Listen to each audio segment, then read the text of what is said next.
Aloha, good evening, ladies and gentlemen, and welcome to KSL Sports Rewind and our coverage of Alta Hawks football. And we welcome you to opening night football here in Utah. Tonight, the Alta Hawks begin a new era as they take on the Juan Diego Soaring Eagle. With my broadcast partner, Josh Dodge, Alexander Timolev joining you from the top of the press box here at the Soaring Eagle Stadium on Juan Colosimo Field. Josh, I turn to you. The first thing I say is, welcome back for football. It is so good to be back. It is good to be back, and I'm so excited for this game. We're under the sweeping vista of the Wasatch in front of us. We got an eagle's eye view for this game, and we're so ready to kick off Juan Diego and Alta High School tonight. The kickoff of our 19th season on KSL Sports Rewind and our third full season together. And Josh, an interesting storylines in this ball game. These two teams come in pretty much evenly matched. Alta, the talent's there, of course. Juan Diego's got talent on their side. 15 returning starters for the Soaring Eagle. But the thing is, both of these teams have first-year head coaches. Yeah, it's definitely going to be a test for both of them. You've got, on one hand, a lot of experience, but maybe not as much talent. And on the other hand, you've got the championship-type pedigree in Alta, but they've got an identity that they need to establish early on. So now, before we go any further, it's time to look at our Heidemann & Associates keys to the game presented by the full-service law firm that is committed to winning for you, the client, Heidemann & Associates. Josh Dodge, I know this is pretty much a toss-up, but what do both teams need to do to get out of here with a win here on opening night? So Juan Diego, with their veer offense, they need to be able to get creative with the run, as the veer often does. They need to, possibly open up a pass here or there on a surprise play action, but they're definitely going to be getting dirty in between the trenches. And Alta, like I said, they need to establish an identity for themselves. They have the pedigree from last year, but this is a brand new season, and they got a long way to go if they're going to make it back to state. Of course, like Josh said, Blake Burdett, first game here as the head coach of the Alta Hawks, taking over for the legendary Ale Mateo, who retired during the offseason. Of course, Danny Larson taking over. As we take a look at the weather forecast right now here at Juan Diego High School, it is a cool in terms of temperature feel. The real temperature is 93 degrees here at kickoff. But Josh Dodge, the wind right now, south-southeast at 18 miles per hour. That could play into the favor of the Juan Diego Soaring Eagle tonight, given that Alta relies a lot on the passing game. Yeah, definitely. If the wind starts gusting when the ball gets up into the air, it's definitely going to make it hard for those receivers for Alta. Whereas, like you said, Juan Diego doesn't mind. They're going to be grounding and pounding it.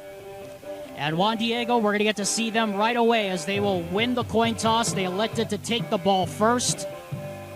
And they will match up against this very good Alta team. And Josh, you have to say, Alta, Timpview, those two teams, if all goes to plan, could end up meeting each other or seeing each other somewhere down the road in the playoffs. And it could happen at Rice-Eccles Stadium. It's very possible, but I'm sure that these coaches right here will be like, hey, let's just take it one at a time. It's opening nights, and they're just looking to get their boys out there and get those early season jitters out. They need to get some experience and some snaps under them. Like we said, Alta returning only 5 starters total from last season. They have a new quarterback. Of course, quarterback Tucker Brown, their starter tonight. But Juan Diego, 15 starters returning, 8 on offense, 7 on defense, 10 newcomers as well. Led, of course, by quarterback Hayden Mazinin, who we're going to see right off the top here tonight. Again, Juan Diego won the toss. They elected to receive the kickoff. And we are set to begin another great season of football here on KSL Sports Rewind. And, of course, Josh, we remember in the back of our minds Dusty Litzter, who we're starting the season without him. And we know that all of Utah, our thoughts with him and his family tonight. Definitely, we miss Dusty having him here tonight as part of our crew. Absolutely. KSL Rewind wouldn't be where it is without Dusty, and we have him in our thoughts and our prayers, and we wish you well. Get better, Dusty. And with all of that, we are ready to start the 19th overall season of KSL Sports Rewind. And we are ready to begin the third season for me on the air here tonight, of course.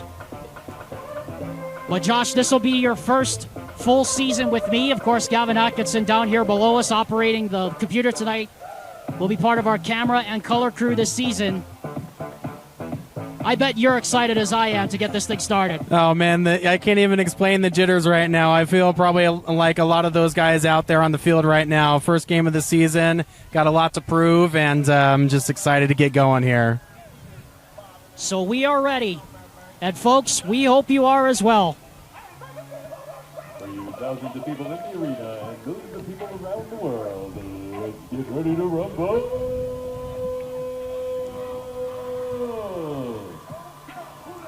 The Utah high school football season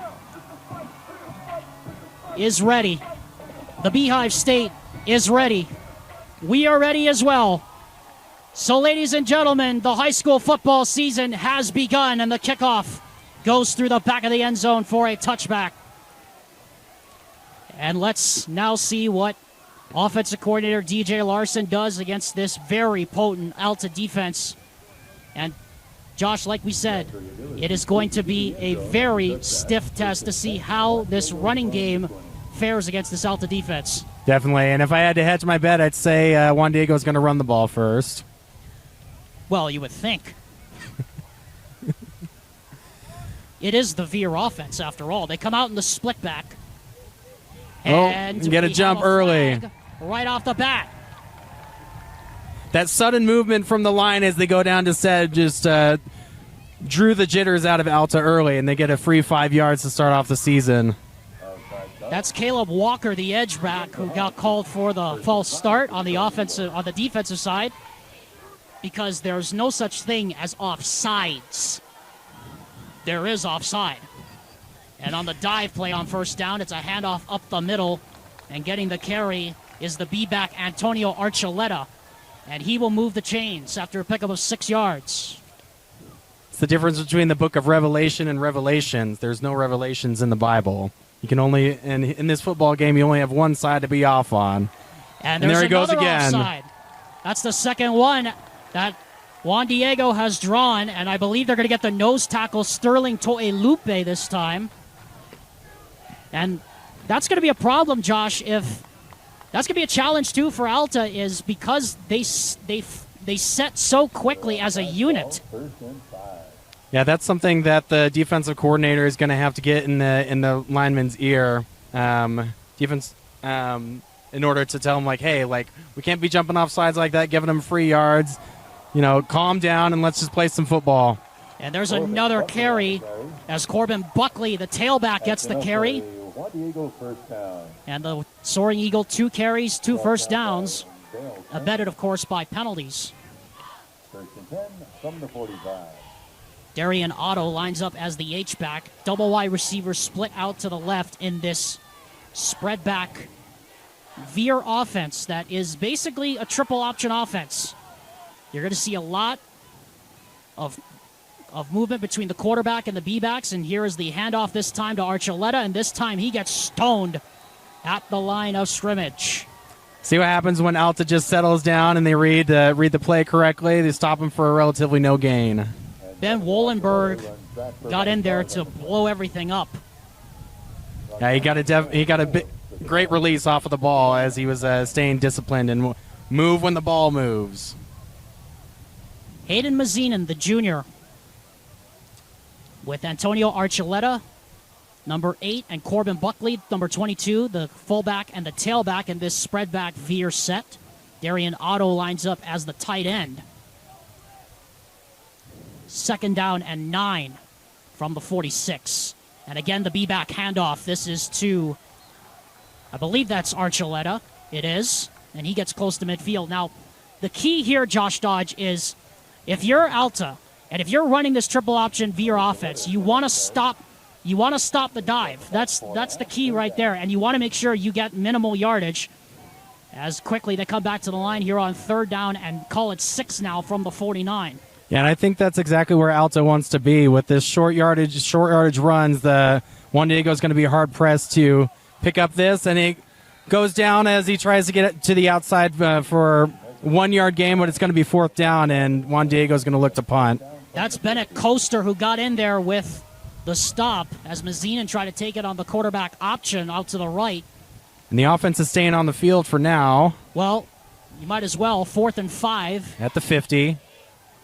And you've been able to gain good chunks of yardage, 5 or 6 yards a pop before that last couple of yardage. 10 of that being from penalty. Right, exactly. That's the other thing you got to realize. 10 of them was from penalty. Hey, but you'll take what you can get. You know, like if you can draw him offside again here with a quick down set, as he's calling the play, and they're gonna get down and there. And they got it. They did it again. Right on cue, Mr. Dodge. This time they're going to get Justin Hopkins, who was lined up over center as the one who crossed over the neutral zone. Total gamesmanship here. They're going to steal every yard that they can get, every point that they can get in this game. They know that they're undermatched against this 5A opponent in Alta. Juan Diego is. So 1st and 10 from the 45-yard line. This already is the 6th play of the drive, and a drive that has eaten up nearly 3.5 minutes of game time. Mazinin, quick backside dive, and that is stopped for a minimal gain on the handoff to number 8, Archuleta. Noah Forbes and Bear Turner coming up from their safety and rover spots to make the stop. Just underway here, Alexander Timolip, Josh Dodge here at Soaring Eagle Stadium on the opening Friday night of Utah high school football. Last night, of course, if you were with the K-Jazz crew, Dave Fox and co., it was a thriller at Timpview High School. Timpview coming back to defeat Skyridge 33-29. Timpview was down 29-14 at halftime, scored the final 19 points of the game, and shut out the Falcons in the second half. Archuleta goes in motion, handoff up the middle this time, goes to Buckley on the wingback dive, and the ball comes out after the whistle. And Buckley does his job there. He just drives those legs as he gets just a few yards there on 2nd down to set it up for 3rd and about 4 now. Bring it up now, the 9th play of the drive coming up here for this Juan Diego offense. Bennett Coaster in there again to make the stop. See how Joe Tuha's defense adjusts to this play. 9 plays, all runs, we think. 8 plays of the first 9 have been runs. Yeah, and I haven't seen the ball in the air yet. And they aren't going to do it here either. In a big hole up the middle, but it's closed quickly. Good penetration up front by Turner and by Coaster. And this will bring up another 4th down. And Josh, I assume with it being 4th and 3, I mean, you gain so much yards by penalty and by ground, you might as well just go for it. Yeah, it doesn't make sense to gamble for it at midfield and then to punt it at the 38 here. You're going to look to draw them offside again or to power it up the middle. Archuleta and Buckley have gotten the bulk of the carries. Mazinin has only kept it once on the option keeper. And he's going to keep it on the power option here. He's got a good block to his left, and he's got the first down as he gets taken down out of bounds late, but no flag. Yeah, and with them running up the middle, multiple times in a row, that sweep was going to be wide open for a 6 or 7 yard gain for Hayden Mazinin there. And a good block, too, on the edge there from Antonio Archuleta, or rather it was Buckley, number 22, who led the way for him and gave him that little extra crackback on the edge to seal Bear Turner. So play number 10 on the drive. 1st and 10 from the Alta 30.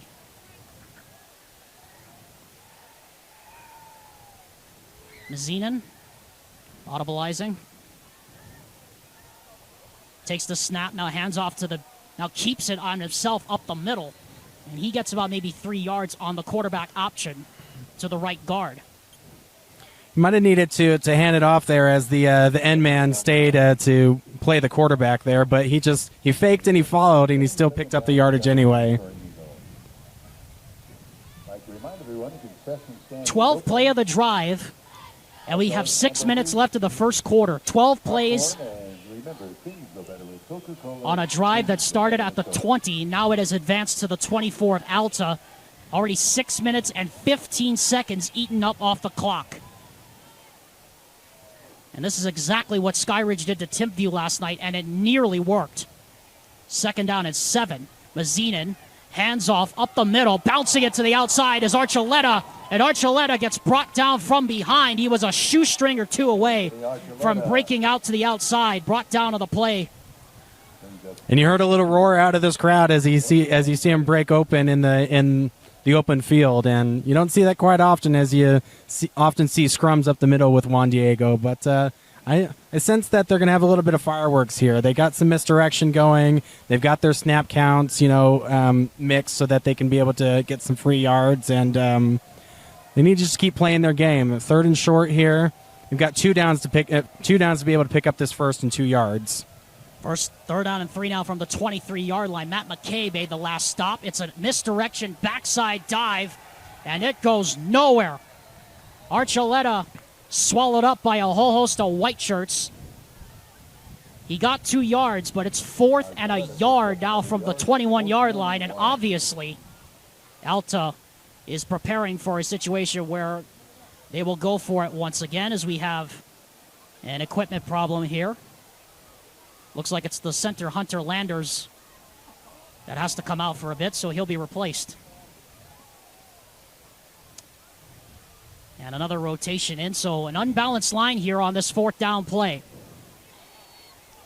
On play number 14 of this nearly 8-minute drive, that has gained almost 50 yards. And it looks like Nick Gilmartin, the right tackle, is going to slide into center. Darian Otto now shifts over. Double wide receiver still out to the right, but still no passes. 14 runs, no passes. And we assume that this 14th play will be a run as well. Mazinin takes it and ball's on the gives ground. It up to the B-back, Buckley, and Buckley has it. I thought it was on the ground too, Josh Dodge, but the way that Hayden Mazinin reacted. The way that Mazinin reacted, I definitely thought he dropped the ball and there was a mishandle or miscommunication between back and quarterback, but they picked up the first. So the drive continues for the Juan Diego Soaring Eagle. 15 plays now, 50 yards. And Josh Dodge, look at how much time's left in this quarter. Almost 10 minutes off the clock. Yeah, and that's gonna be Juan Diego's game plan. Let's just keep the ball for the whole quarter and even more. This is quite a drive that Juan Diego's putting together. See if they can punch it in the end zone. Buckley and Archuleta now in the backfield. Handoff to the right side on the dive play. That goes actually to Roman Rosano, the secondary tailback, in for Buckley. And just the way that Juan Diego runs their offense, they get everybody set except for the quarterback. The quarterback often wanders over to the sideline to get the call from the coach. And then when he's ready, winding that play clock down and eating up that game clock, he's going to go back and he's going to communicate with his line, communicate with his backs, and then run the play. It's set up so that they can just eat clock as much as they can. 16 plays now. This will be the 16th play of the drive. All of them have been runs up to this point. 2nd and 8 from the 17-yard line of Alta. This drive has now eaten up 11 and a half minutes of game clock. Mazinin, quarterback option, left side, breaks a tackle. Mazinin, goodbye! Touchdown, Juan Diego! Touchdown, Soaring Eagle.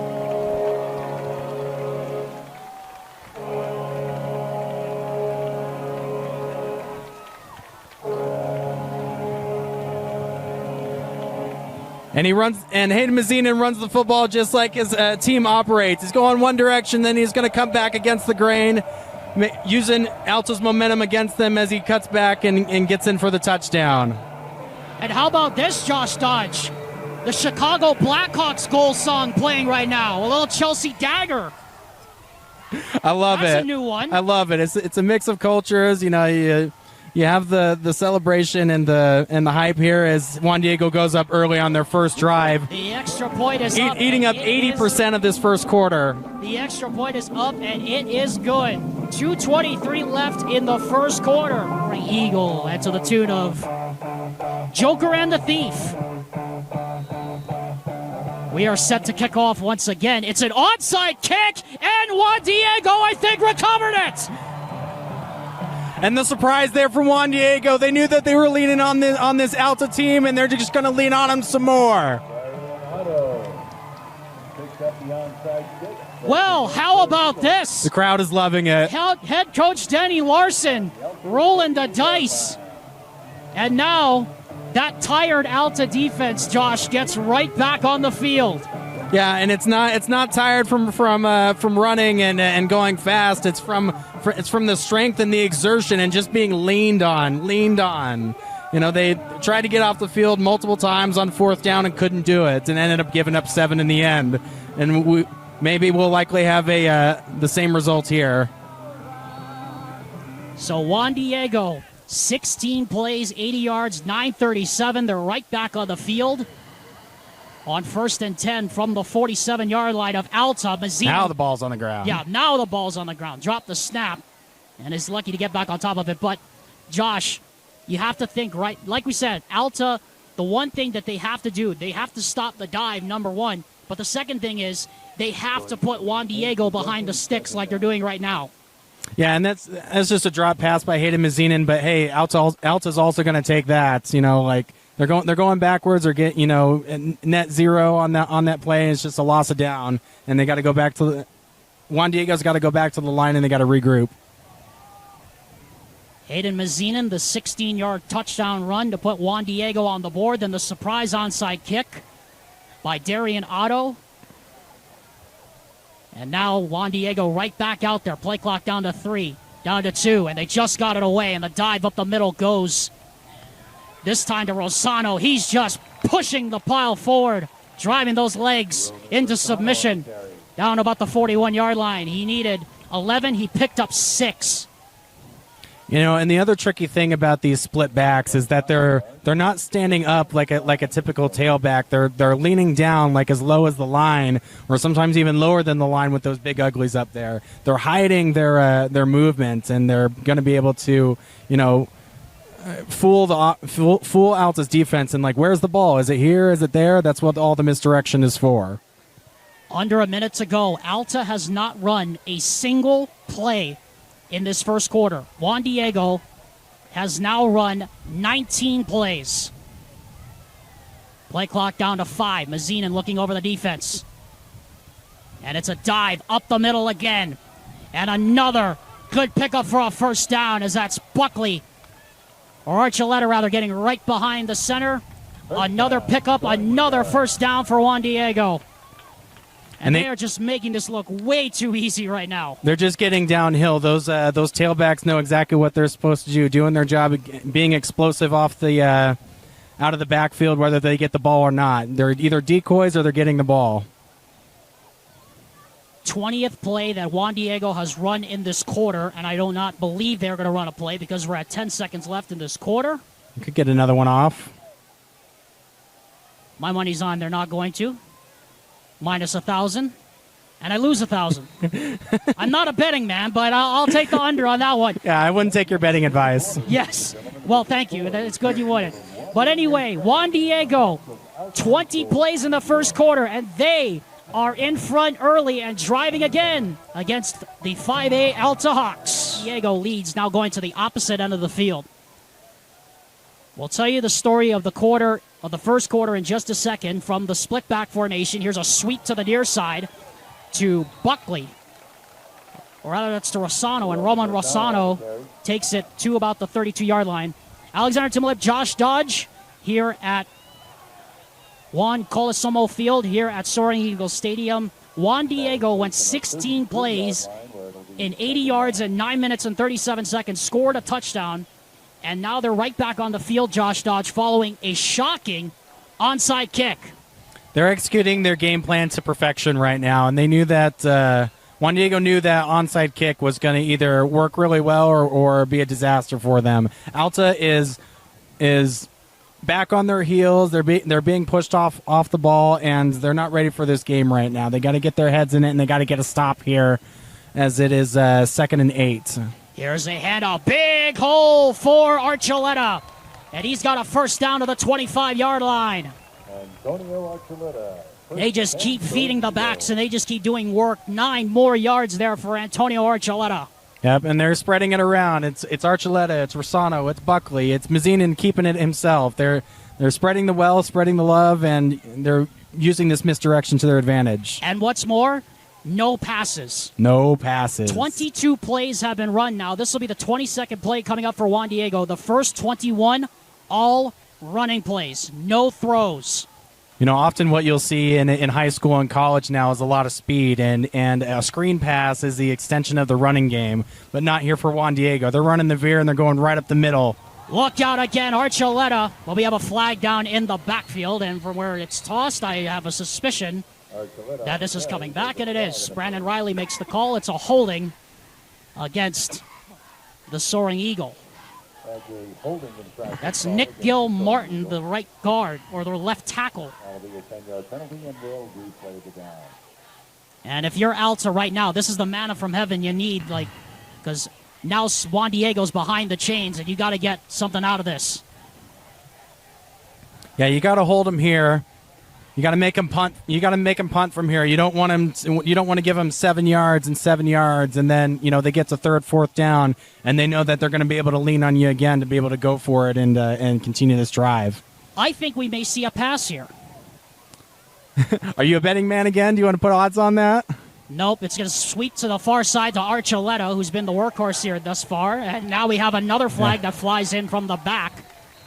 And they give the gift right back. Yeah, they swung down to at the 30-yard line, and then another flag comes out late from Brandon Riley's crew.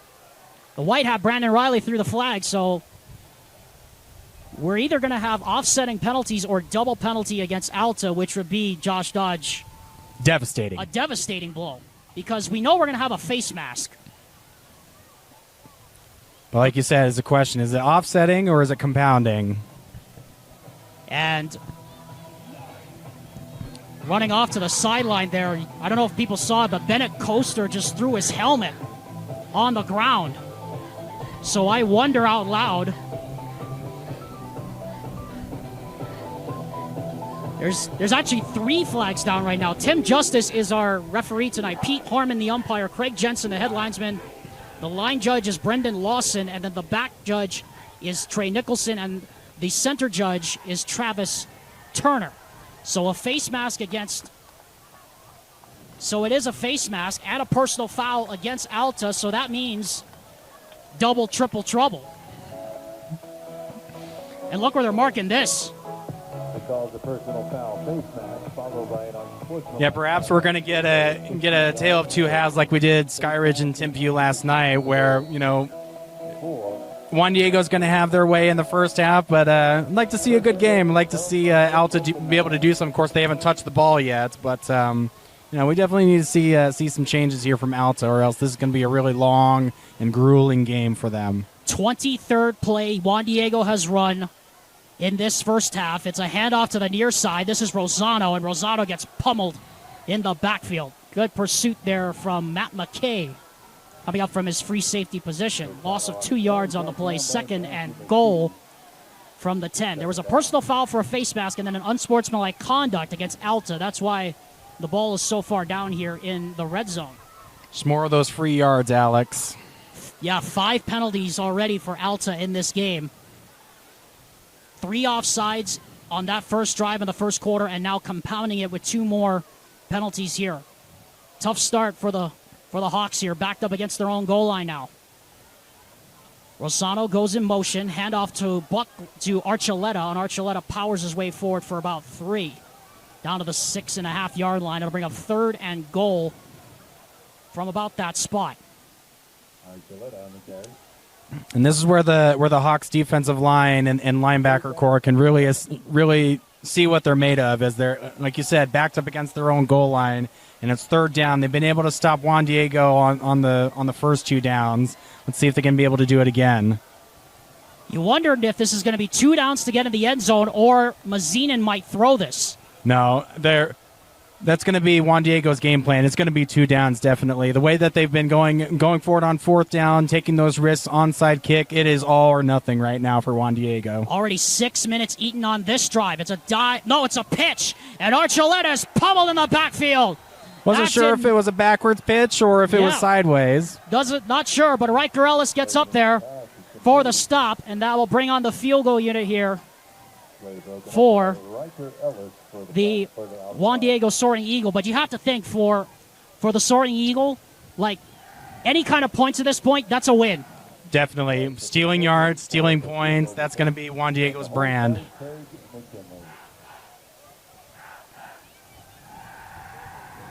Buckley now going to replace Archuleta on that wing-back side. This will be call it a 26-yard attempt. The snap, good. Hold, good. Kick is on the way, and it is good. So 2 possessions and 2 scores for the Juan Diego Soaring Eagle, and they lead 10-0 here on the Rewind Sports Network. After a 26-yard field goal, as we have an up back for Alta chased off. Probably for an equipment issue. So we're having another... Got to take off your necklace. Got to take off your earrings, man. So Newport set to kick off. Newport, the senior, converted the 26-yard field goal. Another double-digit play drive for the Juan Diego Soaring Eagle. 10 plays. It's going to be offside. Yep, and we have a flag down for offside. So this would be the first penalty of the game. Kick is in the end zone. That'll be a touchback, and Alta will finally get the ball at the 20-yard line. And it was an illegal formation as we had too many people leaving before the ball crossed the line. So we'll do it again. Check that, ladies and gentlemen. We'll have a re-kick. First penalty of the game against Juan Diego. Alexander Timmo alongside Josh Dodge here at Soaring Eagle Stadium here in Draper, Utah.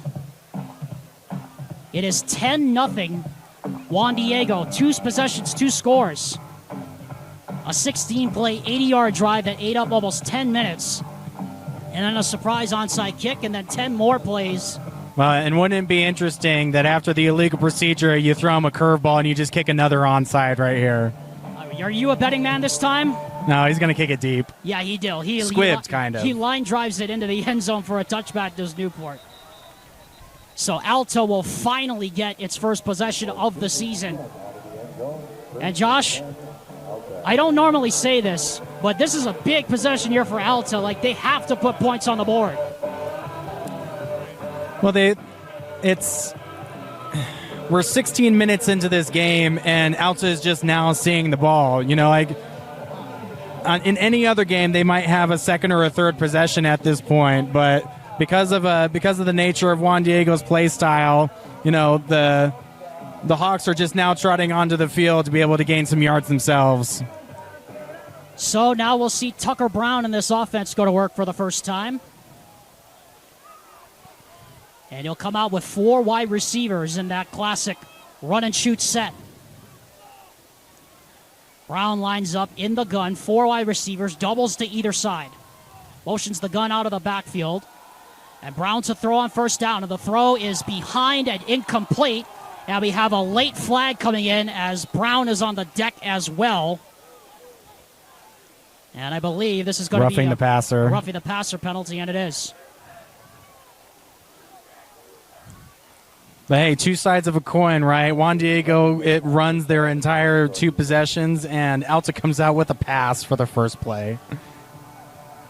It's what we expected. Such a difference between these 2 teams in terms of scheme is concerned. And that's what makes it fun. You know, you just see the gamesmanship, you see the clash of the play styles, and, you know, which one is going to be better, which one's going to come out on top, and Juan Diego's on top right now. Brown looking on first down, throws. That pass is bobbled and almost picked off. Threw it a little bit behind the intended receiver, the slot back, Trevin Fabrizio. And then it popped up in the air, and then it was up for grabs. That'll bring up 2nd and 10. And the safety, Braylon Fail, was able to get a hand on that as it was behind the receiver. He was able to knock that away. If you're just joining us, we want to welcome in those of you watching on the KSL Sports Friday Night Red Zone, streaming live on the app, and of course, listening live on 97.5 at 1280 AM, the KSL Sports Zone. Alexander Timolip, Josh Dodge here at the Soaring Eagle Stadium, where Alta trails 10-0. Here's the handoff right side, and going absolutely nowhere is the tailback, Nolan Loans. I'd say that Juan Diego sees that play a lot in practice, just right up the middle, so they know exactly how to play it. Lachlan Cruz, the nose tackle in there to get the stop. And that'll bring up a big third down here for Alta. Remember, this is just the third true play they're going to run. Juan Diego has already run 26 plays. 3rd down and 8. Loans is the setback. Double wide receivers either side. Brown to throw. Going to flare it out in the flat, and it's dropped. Intended for Matt McKay. And it's 4th and 8 here for Alta. And let's see what head coach Blake Burdett does with his offensive coordinator here, Marshall Hendrickson. Well, with how Juan Diego has been playing this, you have to think, okay, we cannot give it back to the Soaring Eagle again for them to just run it out for the half, because that's exactly what Juan Diego would do getting the ball back here. And the offense is going to stay on the field. Wow, this is a gutsy call here. 4th and 8. And Alta going to go for it on their plus side of the field. Need to make it to the 45-yard line for a first down.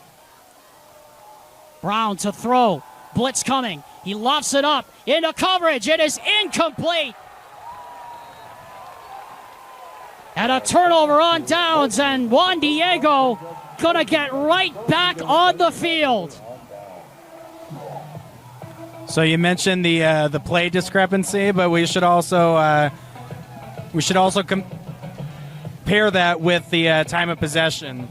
Juan Diego 16 minutes, Alta 2. Wow.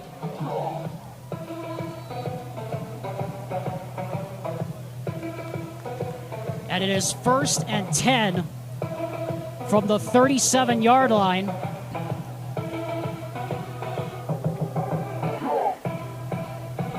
As the play clock's down inside of 10 here, I don't know if Juan Diego realizes they got to get on the field.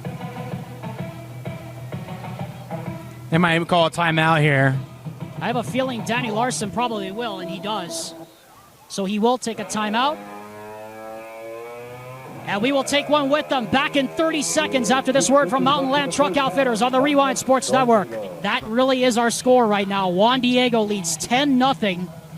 And following a turnover on downs in Alta territory, Josh Dodge alongside me, Alexander Timolip. Josh, can you imagine how big this would be if Juan Diego is able to get 7 points out of this?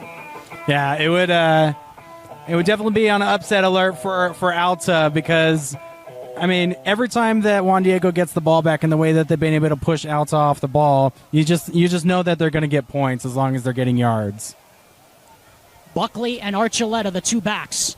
And it's a dive play right back up the middle to Buckley.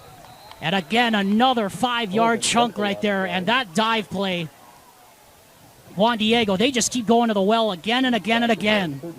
Yeah, and if you look, the center and both the guards are firing off the ball. They know it's going to be a run. They know that they need to clear out. And the quarterback is even able to step forward with the split back to be able to hand it off to him. He's already a yard downfield as he's handing off that ball. 10-0, Juan Diego.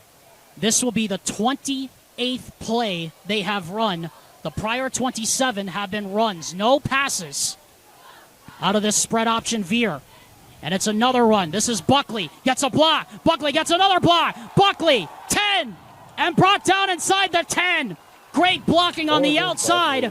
And it's 1st and goal again for Juan Diego.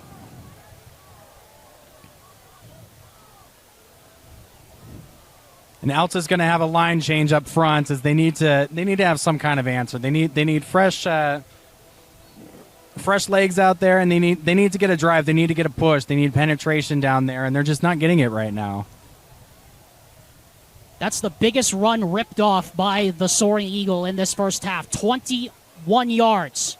Mazina looking for the play, not getting it. Now he does. Had trouble looking back into the sun. Play clock now down to 8.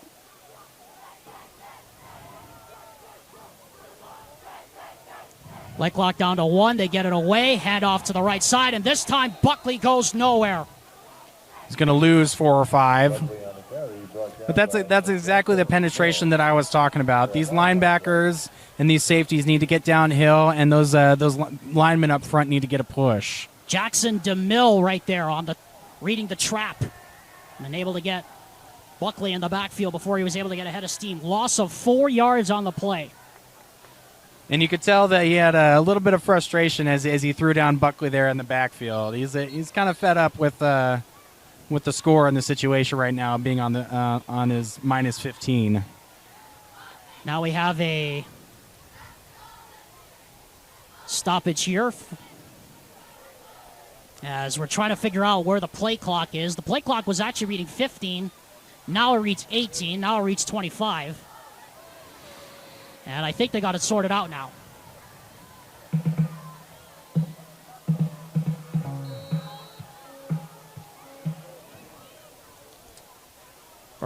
Second and goal now from the 14. Still no passes yet in this game for Juan Diego. I know we keep harping on it, but at some point there's going to be one. Mazinin. And it's going to be a power to the right side. Mazinin gets a block, and he'll pick up the 5 yards lost back, plus 1 more. And he'll make a 3rd and goal from the 9.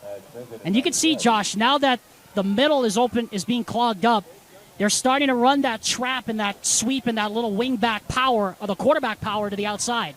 Definitely, and that's the creativity I'm talking about. And it was a speed option out there as he was going to be able to pitch it if he needed to. You know, they're going left, they're going right, they're going up the middle, changing directions. 3rd down and goal now from the 9. Juan Diego trying to punch it in here and get 7 more on the board. It's going to be and a false flag. start. And we're going to have a neutral zone infraction against Alta again. That'll be the 4th one of this half. And so that makes it 3rd and very manageable now. And that probably takes a pass out of the equation. Possibly. I say possibly, Mr. Dodge. I say possibly. Possibly because the probabilities are already so low. Right. They still could. Yeah, maybe they'll surprise even us. 3rd and goal now from the 4. Mazinin, double back split in the veer. Mazinin, handoff. Touchdown! Archuleta!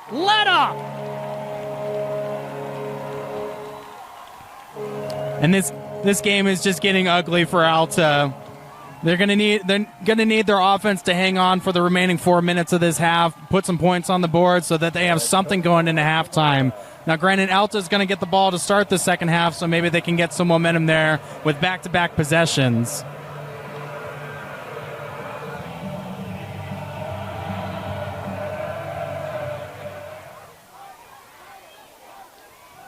Newport on to attempt the extra point. Good snap, good hold. The kick is up, and the kick is good. 17-0. There's a flag. There's a flag down after the extra point. We'll sort out the flag. Look, he's waving them back on the field. They want to go for 2. And it looks like it's going to be potentially against Alta, but we'll hold on here for a second.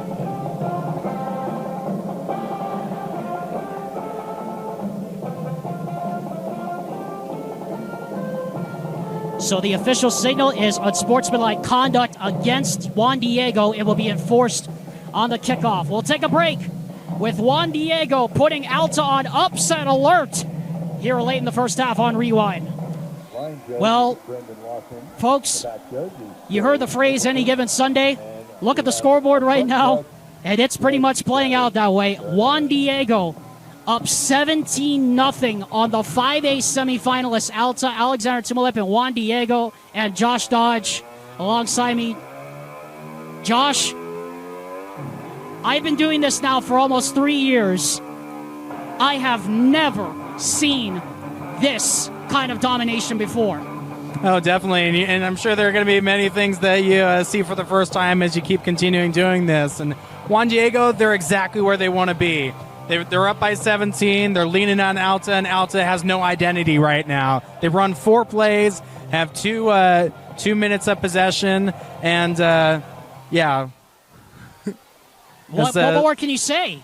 Yeah, I'm speechless. As the kickoff is returned here, and back up the middle, past midfield, and getting shoved out by the kicker, Newport, is Fabrizio.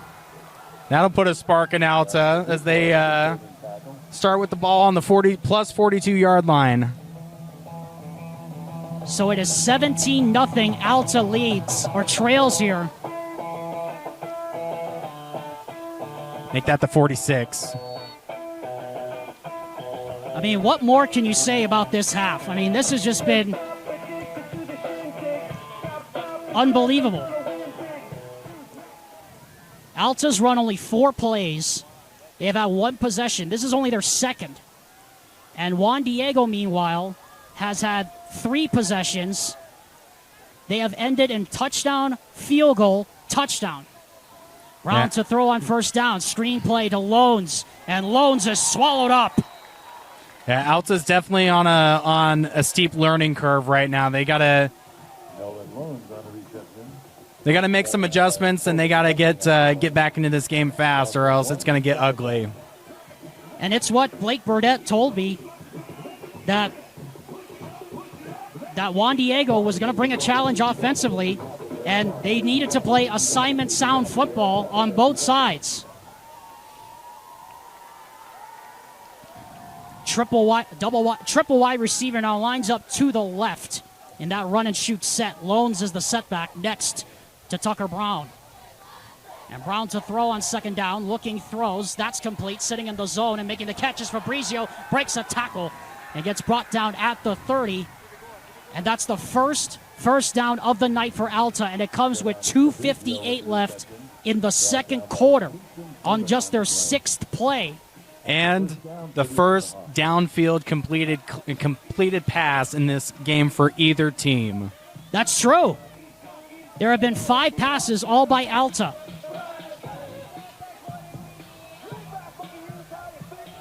Yeah, we had a little pitch out by Juan Diego earlier. We've had a couple screen passes by Alta, and that's the first downfield shot that they've been able to complete. And we are 21 minutes into this game. That pass thrown behind, intended for Ethan Morton. Gonna bring up second down and 10.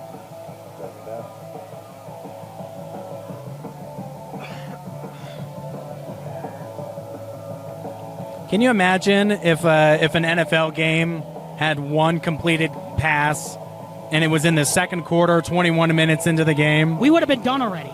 We would have literally have been done with the game already at that point, Josh. With how these running backs work today in the NFL, we would have been done by then. Definitely.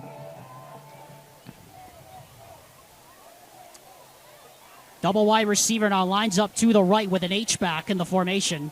Play clock down to 5 for Tucker Brown. Play clock down to 1, and they're not going to get it off. And a timeout has been called by Blake Burdett to avoid the delay of game. And so we'll take one with them. 2 minutes and 27 seconds left in this first half. And Alta trying to dent the scoreboard before the intermission. Into Provo to take on the powerful Timpview Thunderbirds. Lone Peak against Timpview. In one of our Friday night feature games of the week, yours truly, Alexander Timolip, will have the call, along with one Gavin Atkinson next week, Friday night, on the Rewind Sports Network. Your home for Utah high school sports. We begin our 19th season of covering high school sports, and we have a major upset on the cards here. Juan Diego leading late here in the first half, 17-0. Alexander Tumulip joined by Josh Dodge. Josh, you and I were just talking about it. Alta needs anything, just a field goal to see that 0 go off that board. Yeah, it'll put some confidence in them. You know, they had to take a timeout there because they're just coming out flat-footed in this game, and they need to get their heads together, and they need to understand what their game plan is, and they need to establish an identity. Loans gets stood up right at the 30-yard line. And that's going to bring up 3rd and a long 8. And Gavin and Josh and I were all just talking about it here during the break, that this is definitely 4-down territory for Alta unless you can get inside the 25-yard line and kick a field goal. Even if you get inside the 25, I think that you may consider going for it if it's 4th and 1 or 2. We'll see what they do here. Double wide receivers to either side. The setback is Loans next to Tucker Brown. They bring pressure. It's picked up. Pass. Caught. First down. And Fabrizio has the first down inside the 20, down to the 14-yard line. They'll mark him at the 16, but that's a first down for Alta. Brought down by Kingston Kevin on the high tackle. That's the first down from the 16-yard line. As the Hawks now march into the red zone for the first time this evening. And it comes with 1:35 and rolling here in the first half. Remember, Alta will get the football to begin proceedings in the second half. Like I said, if they can get those back-to-back possessions, get a little bit of momentum, they'll be right back in this game. Considering, of course, they actually put points on the board in those possessions. Pass is caught. Fabrizio knocked out of bounds. After a pickup of about maybe 6, he'll stop the clock with 1:15 to go here in the first half. Again, we want to welcome those of you who may be cutting in and out on the Rewind Red Zone with Dane Stewart and Jeff Hansen watching us live on the KSL Plus app, or maybe listening to us on the Red Zone on 97.5 FM or 1280 AM, the KSL Sports Zone. Second down and 2 now from call it the 8-yard line. They mark it officially at the 9. Alta can get a first down at the 6 without scoring. Play action, throw, end zone, caught, touchdown! Trevin Fabrizio. And Alta has life here late in the first half.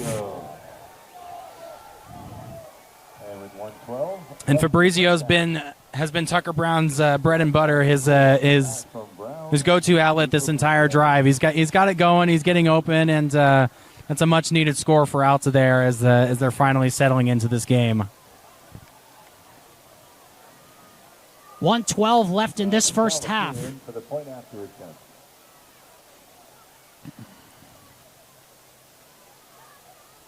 Waiting for the snap for the extra point. Good snap, good hold. The kick is up, and it is good. 17-7 in favor of Juan Diego now with 1:12 to go. And with the time and the clock being where it is, we'll just keep it right here on the air. And remind you that next Friday, the Rewind Sports Network will continue its coverage of high school football with another great matchup. Join Matt Coma and Moose Bingham as they travel to Orem to watch the American Fork Cavemen take on the Orem Tigers. Coverage starts at 6 p.m. Coverage starts just after 7 p.m. on the Rewind Sports Network with Matt Coma and Moose Bingham. Here it's Alexander Tumulip alongside Josh Dodge here at Juan Coasomo Field here at Soaring Eagle Stadium.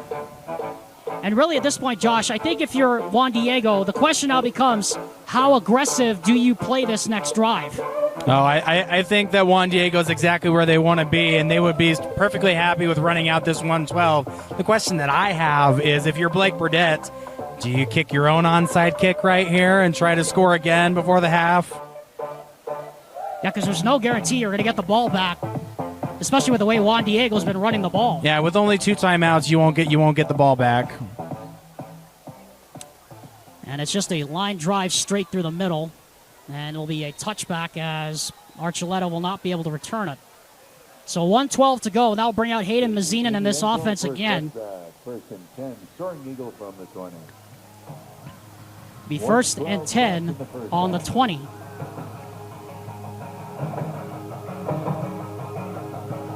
Everything been going to plan for the Juan Diego Soaring Eagles so far. Alta only 2 possessions in this half. They ended in a turnover on downs in their own territory, and then they scored a touchdown to get back within 10. Mazina, meanwhile, has led Juan Diego to 3 straight scoring drives, a touchdown, a field goal, and a touchdown. And we have yet another neutral zone infraction. Well, maybe they do. Maybe Juan Diego does get a little bit aggressive. Now, I would be surprised if they actually throw the ball down the field, but, you know. We need to put a wager on that right now. We need to put a wager on that right now, Josh Dodge, to see when they're going to throw the ball. When they're going to throw the ball? Like past the line of scrimmage? Who knows when that's going to be, though. Okay. So is the wager going to be like never? They don't throw the ball past the line of scrimmage all game? Or look at this. They do throw, and a wide open man. As I eat my own words. No flags. Touchdown, Juan Diego. I take it back. Can you say commentators curse, Alex? I take it back. I take it back. 75 yards. You know, I just, the immortal words of Triple A, why are they throwing the ball? I just had a feeling that was going to happen. That Juan Diego with their veer offense, you know, they're running up the middle. There's only 1:12 left in this half. They're not going to throw the ball. And then the wide receiver blows right by him and is able to score for Juan Diego here. Unbelievable. Absolutely. Braylon Fail credited with that touchdown, 75 yards. As Newport knocks through the extra point, it is 24-7. Left in the first half with the Tate McKinley hold. The Soaring Eagle leads 24. And Josh, 7. Now I turn to you as we bring it down off that amazing call by the Juan Diego Soaring Eagle. That, you know, those are the kind of things in this kind of game that Juan Diego, that kind of response, they really, really needed after that touchdown drive. Definitely, and Danny Larson knows exactly what he's doing and implementing this game plan right now. He's holding that downfield pass. He knows that it's going to be open at some point, and he's like, hey, 1:12 left in the half. We take a downfield shot, and you got nothing to lose. You have absolutely nothing to lose, and you have everything to gain as you go back up 17. Hayden Mazinin to Braylon Fail, 75-yard strike. What an unbelievable turn of events here at Soaring Eagle Stadium. Just when it seemed like Alta was getting back into this game, Juan Diego stealing the momentum. Braden Newport now will kick off. Lauren Keegan to the game tonight. Lauren, good to see you.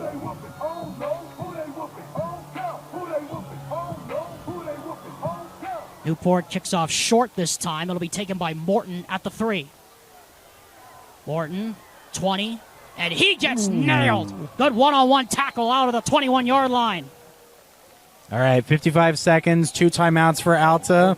Now, what do you do if you're Blake Burdett in this situation? We're about to find out what offensive coordinator Marshall Hendrickson has in his bag of tricks here.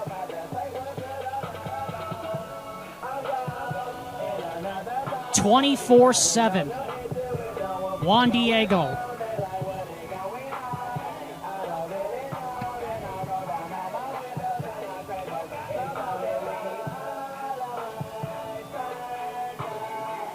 A scoreline that I don't think even the best prognosticators would have seen coming. And that's the beauty of football is any given Sunday, like you said. Well, we're about to be under the Friday night lights here in just about half an hour as the sun goes down behind the western. Penalty flag for a delay of game. That's going to be the 8th penalty of the half against Alta. And if you're an Alta fan right now, I mean, this has got to be difficult for you to watch because this just doesn't look the same Alta team that we've seen the last few years. But, you know, and as you see, Blake Burdett has had enough. He's called a timeout. And, Josh, you know, you had to know as a fan of Alta, though, it's a young team. It's a first-year head coach. The only 5 returning starters. you kind of knew going into this game, you and I included, that there was going to be some growing pains in this game. Definitely, and Blake Burdett is really finding out, like what his team is made of right now. Who's going to step up? Who's going to make a play? Now, of course, you don't want to be a hero or try to be a hero and make yourself look dumb. As the officiating crew picks up the flag and awards Alta the timeout instead of the penalty on that delay of game. Good catch by our cameraman Austin Bigelow over here.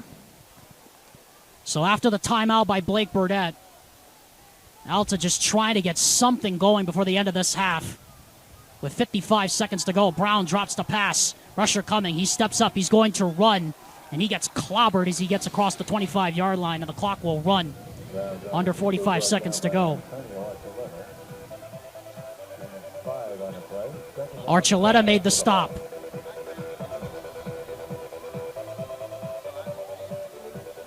No difference between the play clock and the game clock. 30 on the game clock, 30 now on the 32 now on the play clock, 31 on the game clock.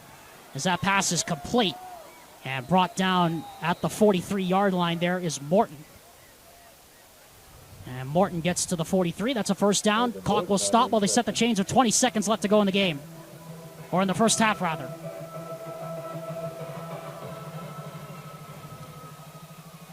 Clock running now at 10 seconds. Brown to throw. Looking. Fires, and it's nearly picked off. It was thrown behind the intended receiver, Forbes. Noah Forbes just into the game in the slot. And it was almost picked off. And now if you're Tucker Brown, Josh Dodge, you just heave this up as far as you can and hope for a prayer. Yeah, I mean, you kind of got to take a shot like Juan Diego did. Like, you got nothing to lose at this point because there's 6 seconds left. You got one play, and you need something. You need to get something going here. 6 seconds to go. First half. Brown to throw, and he's not going to have a chance.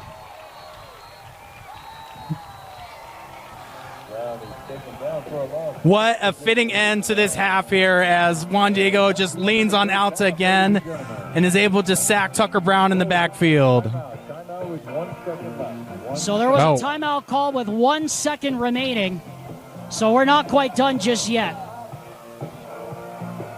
As Danny Larson's looking for an explanation.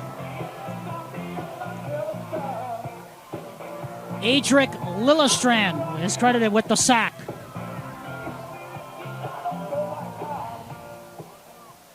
And you're right, Josh Dodge. What a fitting end to the first half.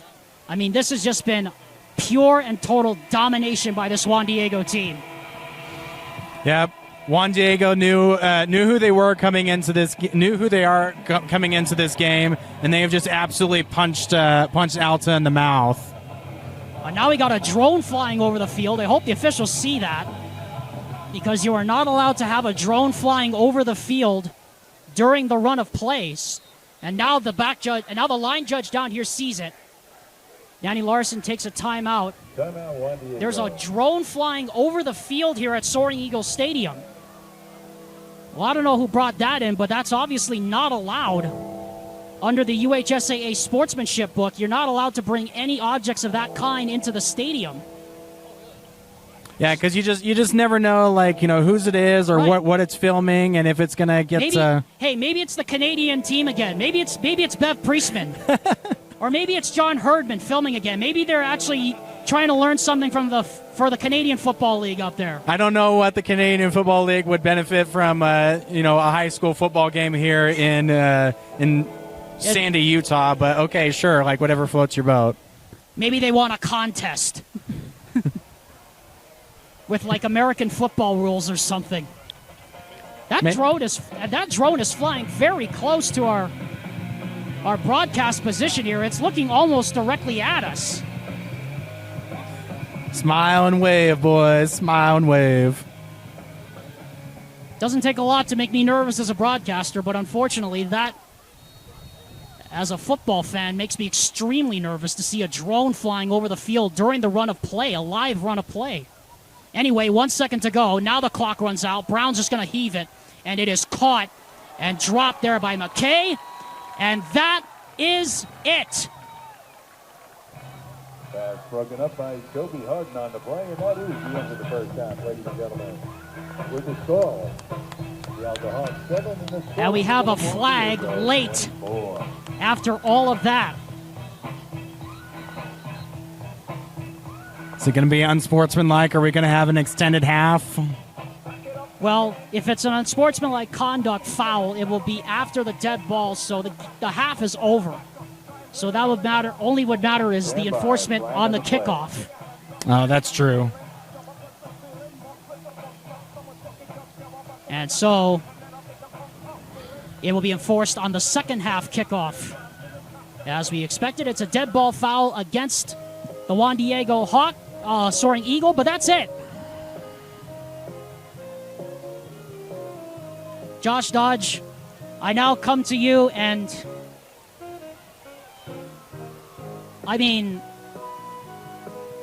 this game, I don't think anybody could have seen what we saw in the first half coming. I mean, I think Juan Diego knew exactly what they wanted to do. They could have seen it coming, and they, like I said, they're exactly where they want to be. They knew exactly when to pull the trigger on that pass, and they've just been leaning on Alta. Alta's back on their heels, and yeah, we are primed for an excellent second half, especially if Alta's able to make this a game. It's exciting, that the underdog is able to put up this kind of effort, and hopefully their luck doesn't run out for them. 24-7 is your score at the half. Josh and I will be back for some thoughts as we get set to start the second half. Juan Diego has the 5A semifinalists on upset alert on opening night. Juan Diego leads 24-7. We'll be back after this. Well, welcome back, everyone, to the Soaring Eagle Stadium here in Draper, Utah. Alexander Timolev, Josh Dodge, as we are getting set to start the second half of this quite literally shocking game between Alta and Juan Diego. I mean, Josh, I'm turning to you, and the first thing I say is just, what more can you say about this game? Well, I'm speechless about the game itself, so the only thing that I'm going to say is welcome back. Football is here. Well, that's true. Yes, I'll be glad football is back. But first of all, let's take a look at the big picture here. Alta ran only seven plays in the first half. Juan Diego ran 38 in the first half and only one pass that led to a 75-yard touchdown. Josh, how in the world has Juan Diego been able to bottle up this Alta offense, besides the fact use the ground game to their advantage? Well, you mentioned it at the end of the first half there. There's growing pains for Alta, and we knew that both of these teams, are coming out here with first-year head coaches, and they needed to establish things on their own ends, like with their own game plans. And, Juan Diego's been able to do that. They've been able to eat the clock and just been able to keep the ball away from Alta, been able to steal possessions, steal yards, and steal points, and that's just been the name of the game. Even that 75-yard strike from Hayden Mazzina to Braylon Fail, like that's stealing points right there. And the other thing that's impressive, Josh, is that 75-yard touchdown, that score, that long pass, the only pass of the half for the Juan Diego Soaring Eagle, that was equally as impressive because of the length of the scoring play, but also another impressive thing is that Juan Diego responded to the Alta punch. Like, Juan Diego threw a punch, and they threw most of the punches in that first half. They landed. Alta threw one back, but then along comes Juan Diego. They throw another one right back. That in and of itself shows you a lot about the toughness and the mentality of this team. Yeah, I'm very impressed by Juan Diego right now. They've definitely come out and they're ready to go. And they're in their huddle right now, and they're all fired up and right in front of their home crowd. And kind of hope and pray, that this game will get interesting. That Alta will be able to overcome those growing pains just with some second half adjustments. And I would definitely like to see a clash of these play styles as Alta looks to air it out in the second half. They're going to have to get back in this game. Exactly. Alta, as we said, ran only 8 plays in that first half, or 7 plays rather in that first half. And then Juan Diego ran 38 plays in that first half. And on those 4 drives, touchdown, field goal, touchdown, touchdown. They scored on all 4 first half possessions. Does Juan Diego even have a punter? Do they have a punter on their roster? I would think they do, but I haven't seen them warm up on that side yet. So the kickoff is at the 25-yard line for Braden Newport because of the penalty that ended the first half. The unsportsmanlike conduct foul on Juan Diego. That's the other thing that's been the storyline of the half thus far. 8 penalties against Alta, 5 neutral zone infractions, and 3 penalties against Juan Diego. So it is a short kickoff toward that sideline. It's going to take a bounce and go out of bounds, and that is going to mark it at the 40-yard line. So Alta will have good field position starting from near midfield. And I think that was strategic to kick it out of bounds because with being backed up 15 yards from the unsportsmanlike penalty, you don't want Alta to get a return. That's it's right on brand with Juan Diego's game plan is to make calculated decisions, calculated risks to be able to put Alta right where they want them. So this will be just the 4th drive of the game for the Alta Hawks, and it will start from midfield. A big one here for the Hawks as they look to get back into this ball game. They've been down 17-0, and they are down right now 24-7. Nolan Loans lines up as the single setback next to Tucker Brown in the gun, who has completed only 4 passes, all to Trevin Fabrizio. Hand off to the left side to Loans, and Loans gets swallowed up. Just for a gain of 1. Yes, for a gain of 1. Brought down to the play by Darian Otto.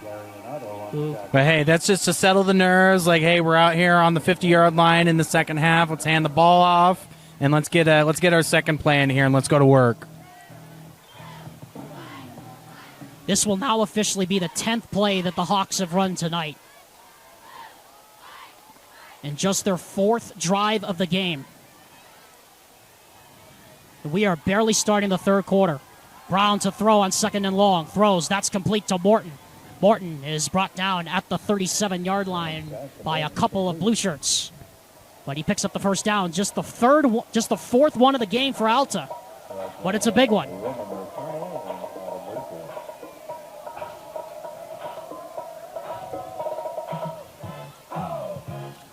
Alta's already been down into the red zone once, and they scored. But they need another one right now to make it at least manageable to keep them in the game. And like we were talking about during the break, Alta absolutely has to score here. Has to get some points on the board. Brown to throw on first down. Throws. That's complete to Morton. And Morton is knocked out of bounds after a dink-and-dunk pickup of about maybe 5. Bit of a dangerous throw there as Tucker Brown was just able to narrowly miss Rossano, who almost undercut that pass. And he had a lot of green grass between him and the end zone. 2nd and 5 from the 32-yard line. Alta's first drive of the second half, in case you're just joining us, 24-7. Juan Diego currently has the defending 5A semifinalists on upset alert. Play action, throw, that is tipped, I believe, and incomplete, intended for McKay. And I believe that time Rossano got his hand on it, and now this brings up 3rd down and 5. A crucial 3rd down as, when Juan Diego gets the ball eventually, you know that they're just going to run the clock. Alta really needs to hold on to the ball here, really needs to put points up on the board, but like the story of this game has been the clock, and Juan Diego just absolutely dominating it. Play clock down to 10. McKay goes in motion now as the H-back to the right. Play clock at 5. Play action, throw, that's complete to McKay. Needs to make a man miss. He does, makes two men miss, and gets the first down across the 25-yard line. Made two men miss, and then it finally took Adric Lillestrand to bring him down, but not before Matt McKay picks up an Alta first down. Alta Hawks.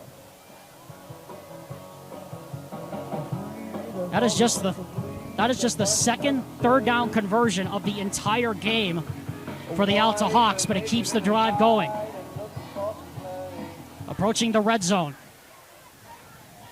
1st and 10 now from the Juan Diego 24-yard line. Alta looking to creep their way back into this ball game, down by 17 points. Brown to throw, looking deep, throws medium pattern, and it is incomplete, just a little bit out in front of the intended receiver, McKay. Pass is incomplete.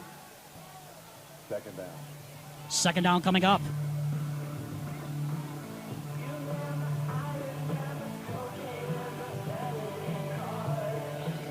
Alta, remember, made the 5A quarterfinals last year with a amazing 4 overtime upset victory over West. And many believe that the Panthers, led by head coach Junior Solovi, are expected to be the favorites again in Region 6. I'll tell you where they're playing tonight in just a second. 2nd and 10 from the 24. Brown to throw, good protection, throws to the end zone, complete, touchdown, Preston Morton. And there's that strike from Tucker Brown to get Alta back into this game. That's exactly what they needed, and they answered the bell. Just the second touchdown drive of the game for the Alta Hawks. And it's the second touchdown throw from Tucker Brown on the night. This time it goes to Preston Morton. And it puts Alta right back with a pulse. Down once again now by 11. Good snap, good hold. The extra point is up, and it is good. Out of the Wasatch Front here on a beautiful night here in Draper, Utah. Alexander Tibble alongside Josh Dodge. For Alta Hawks football, the Rewind Sports Network, Juan Diego has controlled most of this game. They led 17-0 and 24-7 just a moment ago, but the Hawks right back in this ball game off a touchdown pass from Tucker Brown to Preston Morton as the kickoff goes into the end zone and out the back of the end zone for a touchback. The interesting thing, Alex, is just again the contrast between these two teams. If Alta can get just one stop, you know, their offense has been able to operate in 2-minute spurts where they've had 2 scoring drives where they're able to strike quickly. So again, just one stop and they could be right back in this game themselves. 1st and 10 from the 20. This will be the 39th play. This will be the 39th play that Juan Diego has run in this game. Here's a handoff to the backside, and this time nowhere to go for Antonio Archuleta as they tried that little misdirection trap. And that's the start you want there, Josh. Put him behind the sticks on the dive. Yeah, that's where Alta wants Juan Diego. They want him backed up behind the sticks. Mazinin on 2nd down and 11 now from the 19. They threw only one pass, and it was a 75-yard touchdown throw from Mazinin to Braylon Fail. Mazinin now hands off, and this time nothing doing. 2 in a row again, as this time Buckley was closed off. Noah Forbes was in there in the backfield. And all of a sudden, this Alta team is alive. And the away crowd is definitely feeling it. They're pumped up and they're getting their team back into this game as they're swarming to the football right now. And it's going to be 3rd and long for Juan Diego. And what kind of play call do they have for this situation? This is the longest 3rd down that Juan Diego has faced tonight. Over/under on throwing the ball? Well, you almost have to. Play clock down to 9. DJ Larson having trouble getting the play call in, and now Juan Diego having to call a timeout. As you see, Hayden Mazinin is a bit frustrated with his coach as he needs the call. The play clock is winding down, and they have to take a timeout as they're reeling a little bit now themselves. And this is what we talked about, Josh. We knew that coming into this game there was going to be growing pains on both sides for both teams. Now it appears Juan Diego is starting to show just a little bit of those growing pains right now. How will they respond to this adversity? Yeah, it's definitely something that they have to ask themselves. You know, they don't want to be too high on the score being up 17 twice in the first half, and they're up 10 right now. It's a 3rd and long, and they've got to stay on their game plan, and they got to eat this clock. But they definitely need to convert here, so they got to pull something out of their hat. Again, this is the longest 3rd down that Juan Diego has had tonight. They are 3 for 6 on 3rd downs here tonight. In all likelihood, a pass and a flag.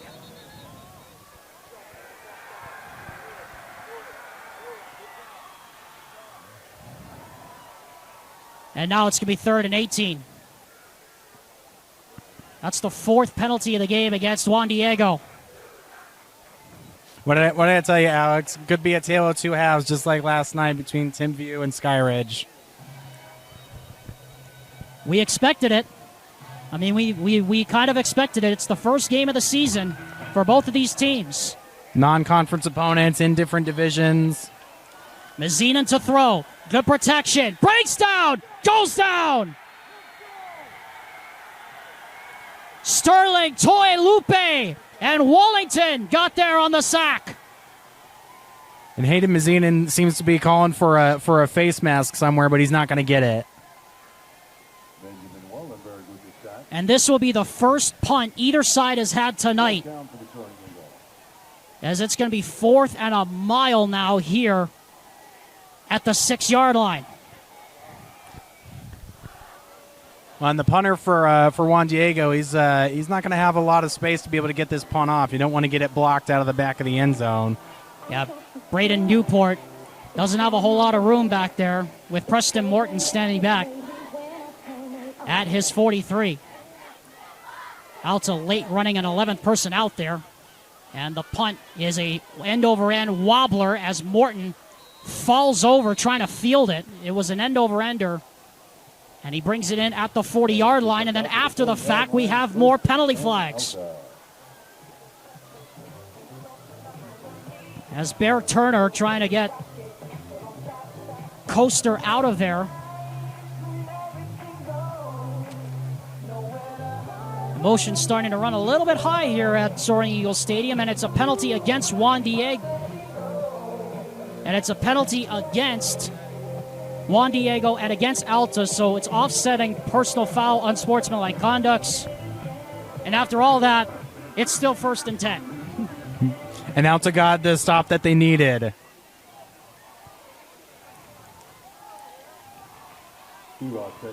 As we're resetting the chains here to begin this series for Alta.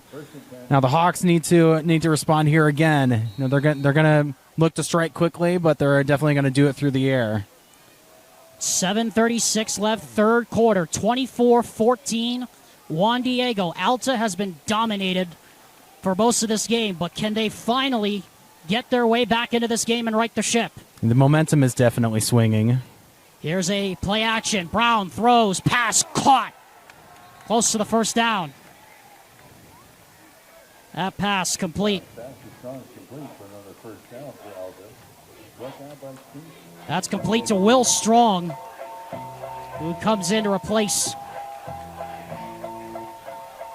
as one of the slot backs and moves Matt McKay over to the H-back position.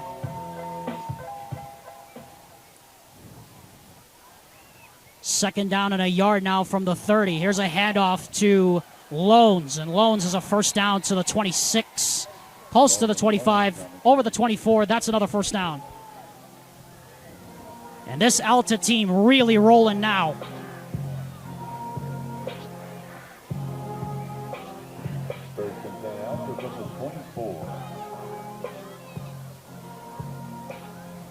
Finally, some sustained offense for the Alta Hawks. 24-yard line here, down by 10. They were down by as many as 17 points. They have been no closer than 10.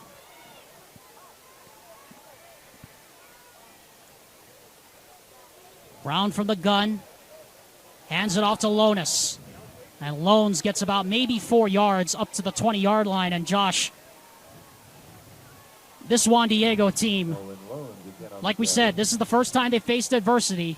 Now we get to see what they're made of right here.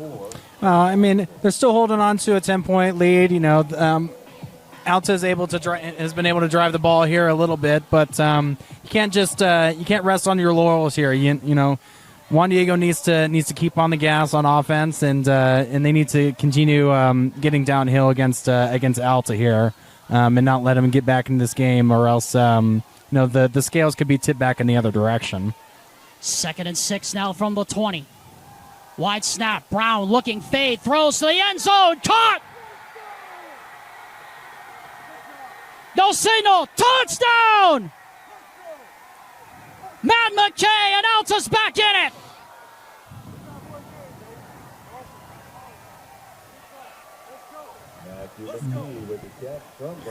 What a strike from Tucker Brown as he's able to find his tight end on the wheel route and getting into the end zone. And now it's a 4-point game pending the extra point.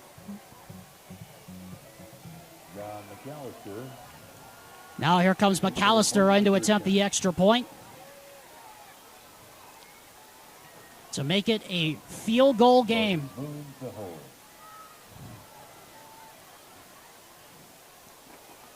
Good snap, good hold. The extra point is up, and it is good. 24-21 is now your score. We have a one-possession game here at the foot of the Wasatch Mountains.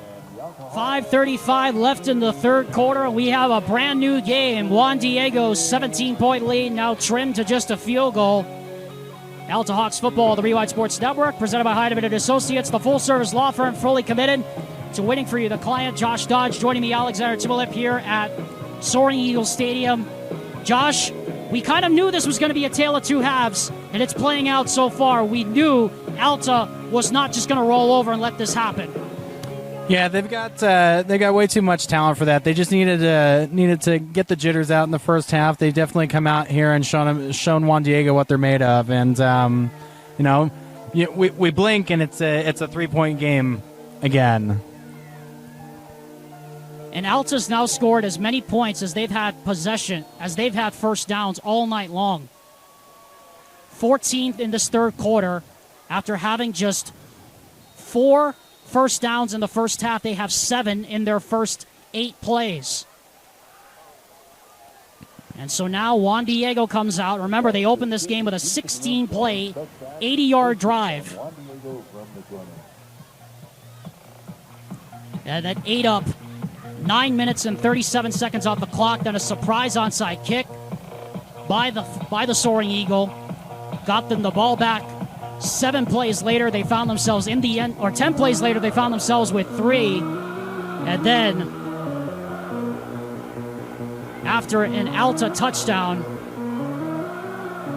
or rather, they were able to get a stop on 4th down by Alta, and then they went down and scored and made it a 17-0 game in a blink. Mazzina now on 1st and 10. Handoff up the middle on the dive play. About 2 yards on that play there for Archuleta. And now Juan Diego's finding themselves in this situation where they've got to answer the bell themselves. Alta's been able to find a way back into this game. Juan Diego's still with the lead. Yeah, we have a cramp, and Rossano is now the one down.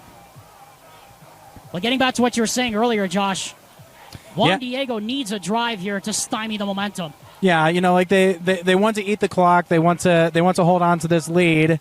We'll see if they're able to hold on to it for the rest of the game or be able to add to it. But they definitely need to get downfield and get a first down like they were in the first half. So let's catch everybody up here in case you're wondering why the heck is it 24-21. Well, Juan Diego came out, as I said earlier, with a 16-play, 80-yard drive, 9 minutes, 37 seconds. Then a surprise onside kick. Got them the ball back. 10 plays later, they put up 3 points. And then got a 4th down Alta stop. And then went into the end zone made it 17-0, and really it's been back and forth since then, except Alta has now scored on its last 2 possessions coming out of halftime. Yeah, and Juan Diego with their 1 possession in this half was a 3-and-out. They find themselves in 2nd and long right now. Just need to go back to that game plan of getting a few yards and a cloud of dust here. 5 minutes to go here in the 3rd quarter. Mazinin is going to throw, and he's going to get taken down. Pocket collapses again. It's Wollington again. And now Mazinin gets up, and he's limping. Looked like his leg got caught in the turf as he was trying to pivot back to the outside. But again, Josh Dodge, it's another 3rd and long here for Juan Diego. Yeah, and they went to the pass there on 2nd down, maybe trying to catch Alta off guard there, but definitely not going in the right direction here.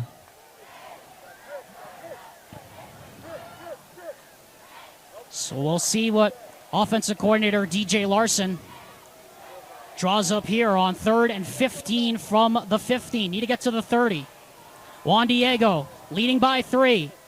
Mazinin flares out. That pass is dropped. A little too hot to handle that time. And it's 4th down again and another 3-and-out. As Kingston Taban couldn't hold on to it.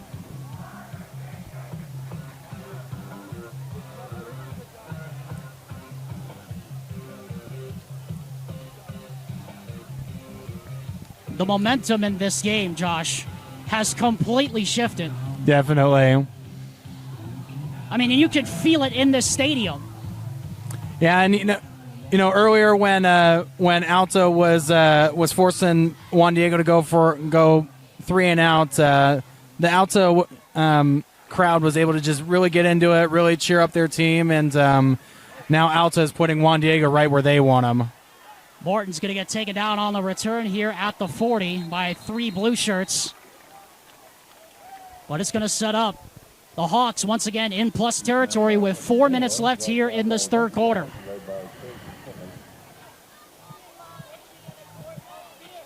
And we have even more crampage. And maybe that's just a product of the heat here in Draper. Of course, the heat was a factor. 93 degrees was the game time temperature, but the wind was gusting to over 20 miles per hour, but it's died since then. And even with the lights coming out now, that heat from earlier, it gets hotter down on the turf, and maybe that plays a factor into how well these guys hydrate. And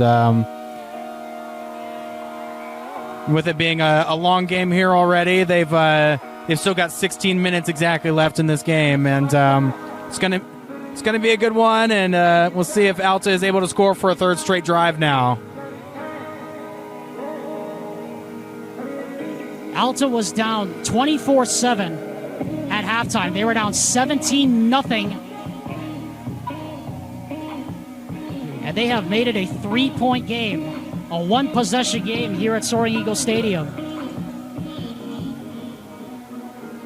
As we saw down on the sideline, Hayden Mazina, the Juan Diego quarterback, was calling for Gatorades. And they're definitely going to be needed with how this Alta team is rolling right now. And here they come.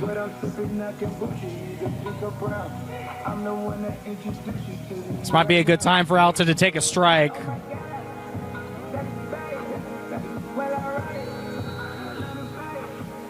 Four wide receivers in that classic run and shoot set. Now Breck Warren, the sophomore, lines up bottom of your screen. That's a new wrinkle. Motion out the back. And they are going to throw it deep. Brown throws for Morton. Got him! Touchdown, no flags! And the Alta Hawks are on top for the first time tonight. Completely silencing the home crowd as Tucker Brown just on first down has the Stormy Eagle on the back foot and is able to just hit the post route right down the seam on the hash mark. And now Alta, for the first time in this game, is leading. And is up 3 pending the extra point. 21 pending the outcome of this extra point. As we have another player cramping up for Juan Diego. I mean, it's...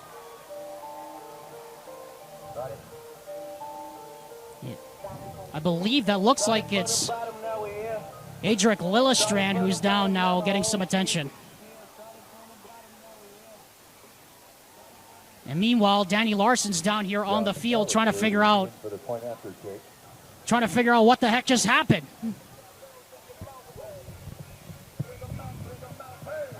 And that's been Alta's MO when they've been able to score quickly, and score quickly they did. I'd say one play is quick enough.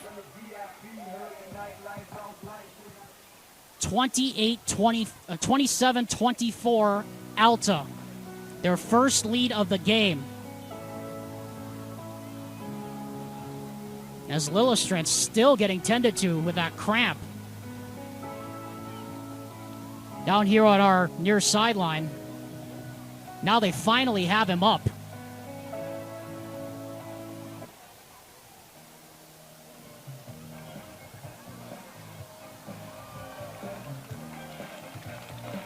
And the other thing, Josh Dodge, that I wanted to touch on for our viewers is that head coach Danny Larson said staying healthy for this Juan Diego team is going to be very important, especially in a game like this. Now it's going to be even more important, down by 3, pending the extra point, possibly 4.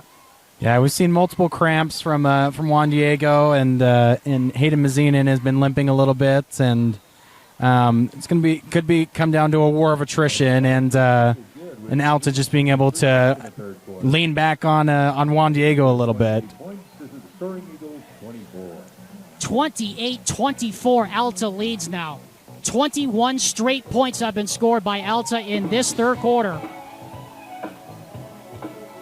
And you have to say, Josh, with the way Alta plays the game, you kind of figured that them getting the ball first in the second half, despite being down 17, was a good omen for them. Definitely. I mean, they weren't anticipating, the quick strike by Juan Diego themselves, but they knew that they needed to come out in that second half, no matter what the score was, and they needed to go down there and put points on the board. And they've done that 3 straight times and forced two straight 3-and-outs for Juan Diego's offense.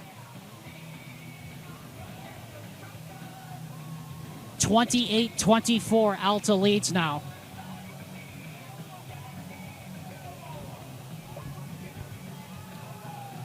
What was once a 17-point Juan Diego advantage now has turned completely on its head. McAllister set to kick off. Archuleta back to receive the kickoff.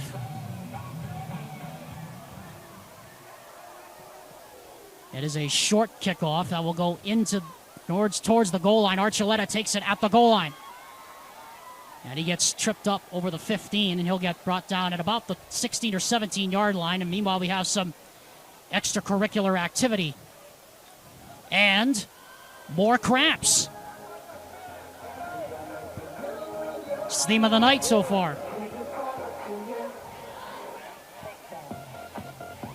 So we'll go ahead and take a break now while they attend to yet another Juan Diego player that's cramping up. We'll be back with Alta up 28-24 on the Rewind Sports Network. 28-24, Alta leads here as we come back live. Alexander Timmo alongside Josh Dodge here at Soaring Eagle Stadium, where it's turned completely on its head in this second half. Here's a wing-back toss to Archuleta, gets a block. Flag goes down as he gets about a yard. And we'll see what the penalty marker is all about. Could either be where the spot it's tossed. I'm assuming it's going to be an illegal formation against Juan Diego. Alex, no matter how back and forth this game is or what the score is at the end, one thing you just don't want to see is these kids getting hurt or the game turning ugly. Hopefully this officiating crew is able to rein it in a little bit, talk to these boys. Yeah, emotions have been running a little bit high here. We saw a few unsportsmanlike conduct fouls and personal fouls after the fact. But it seems that the officiating crew's got their point across. First and 15 now following the illegal formation infraction. From the 11-yard line now, Juan Diego has yet to even gain a positive yard in this half, as Alta's just completely dominated this third quarter, 21 points. Here is a sweep to the near side to Archuleta, cuts it back to the inside, and he gets taken down in a wall of white. Pick up about maybe 3 yards on that little wingback dive. And despite them being behind the chains on first down, that's just all that Juan Diego needs to do, is just get a few yards at a time, and they might find themselves in 4th and short and possibly going for it. But like I had said on the previous drive, they have to answer the bell now that they're down for the first time in this game. And Hayden Mazinin is looking to his wristband as he's looking for some kind of answer to get Juan Diego out of this hole right now. 2nd and 12 from the 14. Here is an option. Mazinin around the right side gets a block, and he tiptoes his way out of bounds at the 21-yard line. He picks up 7. And like you said, Josh, now it's a manageable 3rd down and 5. And now Juan Diego, you're starting to focus more on that wide run, that little quarterback sweep, wingback dive, quarterback power, wingback toss. They're starting to hit those more here as we get down to the end of this third quarter. Yeah, definitely. In the end, the difference is that Alta's front is able to get more of a push, so they need to look to that outside run, to that outside pass, and they're moving the pockets, and Mazinin is making the decisions to make that sweep and pick up positive yardage. 3rd down and 7, and we have another penalty flag, and I think, Josh Dodge, I know what this is. It's another neutral zone infraction. There'll be some stolen yards, some much needed yards for Juan Diego. And guess what? That's going to make it 3rd and 1 now for Juan Diego. And you talk about manna from heaven, they need that. So 3rd and a yard now for Juan Diego, and if ever there was a time for them to pick up 1 yard with Antonio Archuleta or Roman Rossano or Hayden Mazinin, it's now time. 3rd and 1 from the 25. 3rd and 1 from the 25-yard line. Need to get to the 26. Mazinin, give up the middle, and Buckley has got it. Just surged right ahead behind that big offensive line, and that's the first down of the second half. And a much-needed first down for Juan Diego. Definitely, and with that first down for the Eagles, I can't help but think that it only take one play or one scoring drive for Juan Diego to just completely swing the momentum back in their favor. Why? Because of the crazy first half that we had, where they went up by 17 twice on these Alta Hawks. And how about that too, Josh Dodge? Getting out of a 1st and 15 with 3 consecutive runs plus a penalty. I mean, you talk about a first down that Juan Diego needed just to give their defense a breather. That was it. From the 27-yard line now, 1st and 10. Buckley comes out because he lost his helmet. Rosano replaces him in that tailback spot. And Mazinin is going to throw. And he throws, and it's incomplete. Just the second pass they've thrown tonight. It was intended for Taban, but he couldn't come up with it. And Mazinin was a bit on his back foot there. He found Taban open if he was able to get it a little bit higher into his chest, but that had no chances as he put it in the dirt. And I'll tell you what, Kingston Taban, if he broke that tackle by Matt McKay, he had some pasture in front of him to run. There was nobody in front of him. Definitely. Missed opportunity there for Mazinin. 2nd and 10 now from the 27. Again, that's just the second pass Juan Diego's thrown here tonight. And I think a calculated risk by Coach Larson as he's reading the game and understanding, like, hey, like, you know, now that we're down and now that Alta's getting back in this game, now we don't want to give them the ball back because we don't want to find ourselves in a deeper hole with the way that Alta's been scoring. 3rd and 7 now off that carry by Antonio Archuleta off the right side.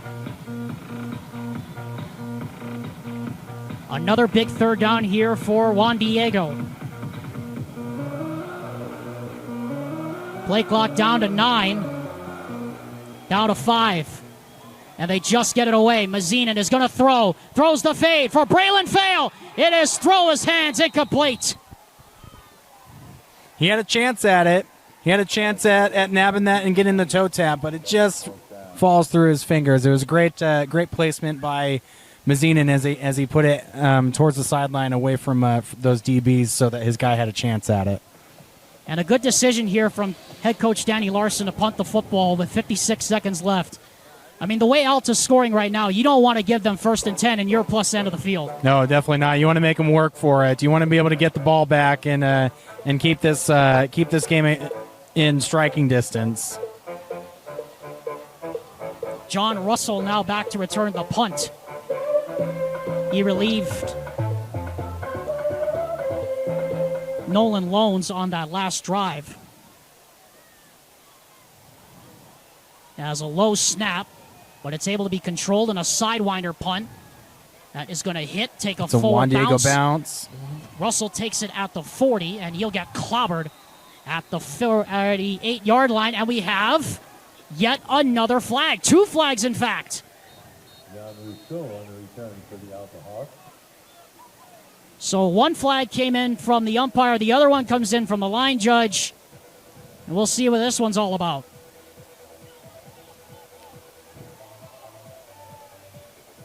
And we have a illegal blindside block above the waist in the tackle box against Juan Diego. So that's a 15-yarder. That's going to make it 1st and 10 on the plus side of midfield again for Alta. And I don't know if people could hear it at home, but Danny Larson just was yelling at his team saying, we're killing ourselves right now. I mean, and I hate to say it, Josh, but it certainly seems that way right now here in this 3rd quarter. Yeah, Coach Larson wants to steal yards for his offense, not give those yards back for against his defense for this Alta Hawks offense. It's just not how he wants his boys to be disciplined, and it's almost a net zero for that punt as Alta finds themselves in plus territory to start this drive. Play clock's down to 5. I don't know if Brown's going to get the snap off. He won't, so timeout is called by the Alta Hawks. They couldn't get the personnel in. And Josh, harping on the point, all 4 drives in this quarter for Alta have basically started in plus territory. Sans the first drive of the half, which didn't start in plus territory. All four of the 3rd quarter drives have started basically in plus territory. Yeah, and even the first drive of the quarter started at the 50 because of the ball, being kicked out of bounds. So, like Danny Larson had said, we're killing ourselves because we're just basically giving this game away to Alta, giving them free yards and such. And you see him right now in the huddle. He is letting them have it, and rightfully so, I might add. A huge drive coming up here for this Alta Hawks team. An especially bigger drive for this Juan Diego defense. Juan Diego was up 17 points. They now find themselves on the precipice of trailing potentially by 7 or more points. Brown on 1st down. Looking, steps up in the pocket, sandwiched as he throws into coverage, and it's picked off! Just at the doctor order for Juan Diego! And a flag goes down at the end of the play for what I believe is going to be unsportsmanlike conduct against Juan Diego. For spiking the ball. And meanwhile, Tucker Brown is down and hurt, and that's not good. He got sandwiched when he let the ball go. He really did. Wow.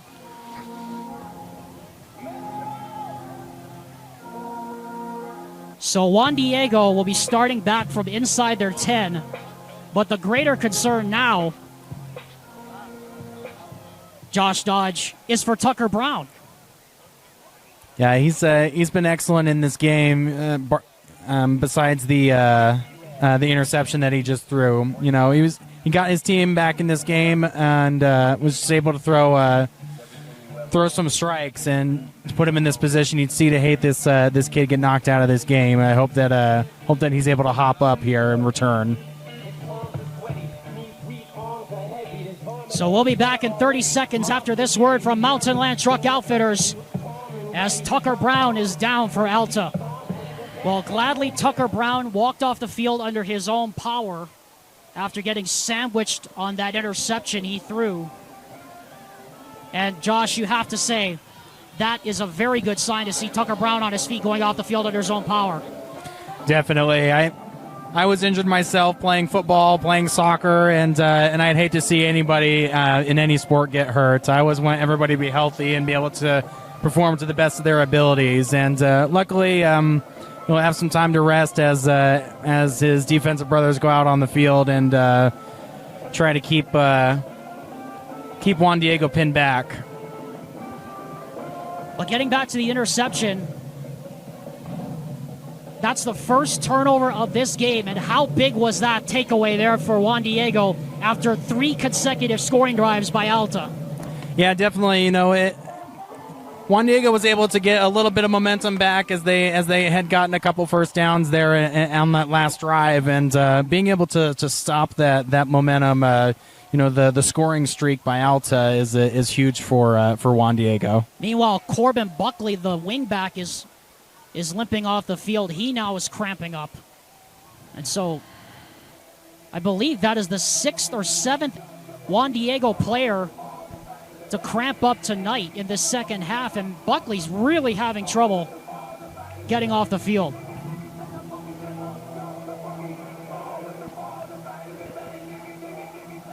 It looks like that's Corbin Buckley out there having trouble, and he really needs some assistance to get off the field. And so we're just waiting on Buckley to get off the field.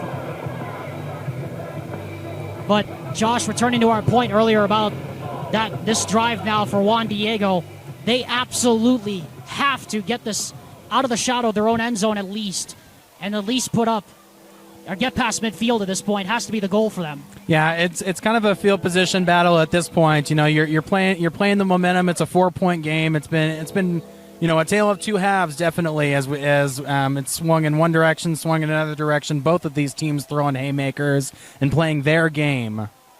Mazinin fakes, swings it out. That's complete to Rosano. Penalty flag goes down, and he gets brought down after he picks up about maybe 4 yards. And where the flag is tossed, I suspect this is coming back.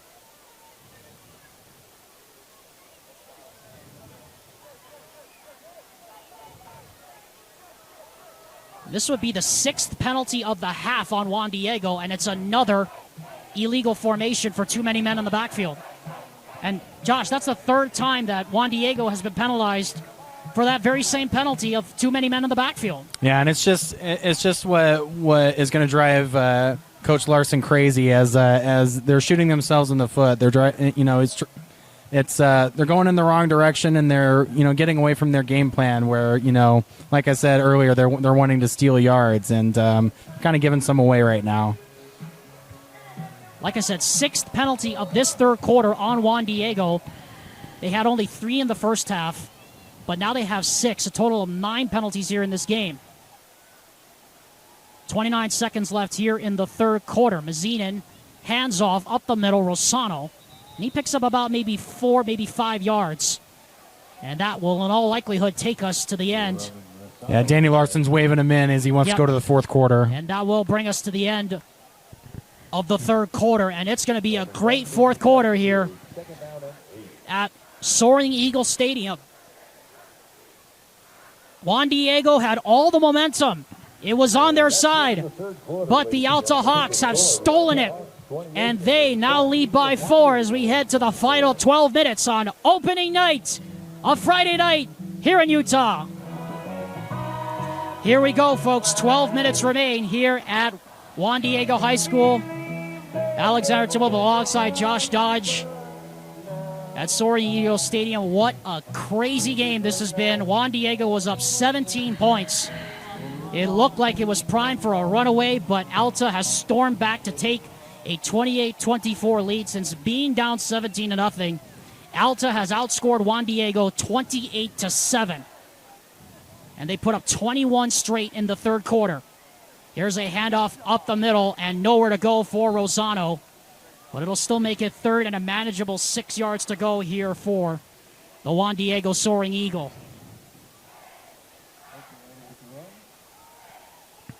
And that question is always going to be in the back of your mind because of how the Soaring Eagle were able to move the ball and take those calculated risks in the first half.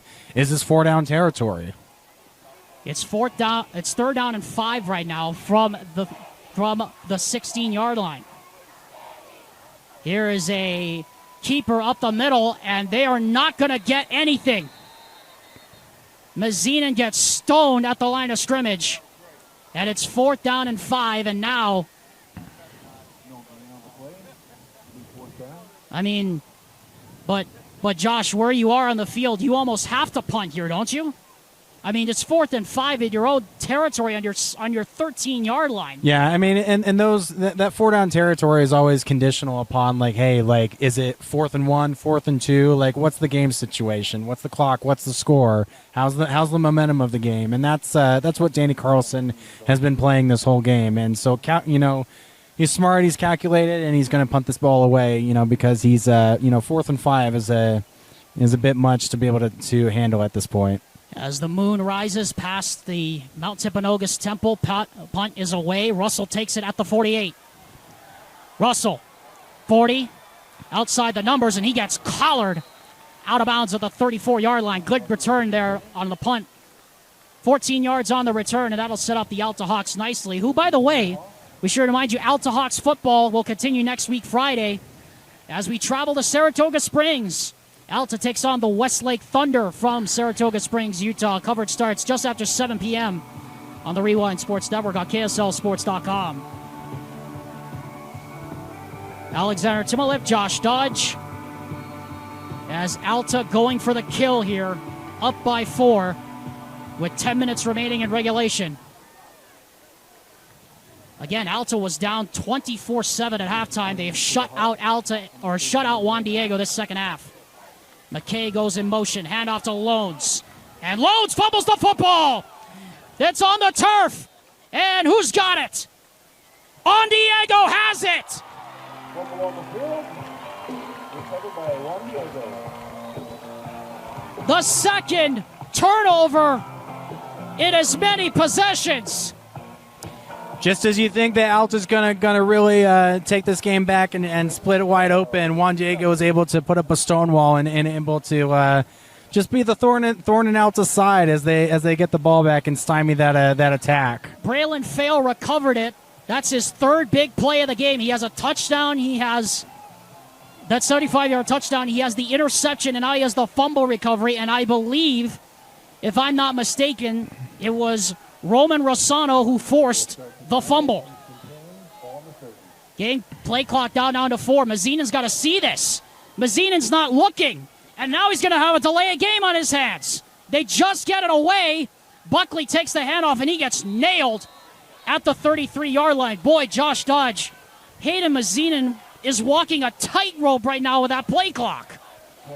Yeah, and they're definitely used to having the play clock in the single digits. But, yeah, that definitely what was pretty close there as they just got the play off. I mean, he got that off by mere nanoseconds probably. Very fortunate that he did not get a delay of game call. For sure. 2nd down and 7 now at the 33. Again, Josh Dodge, though, as an option veer or triple option running team, you'll take 2 or 3 yards on the dive on 1st down.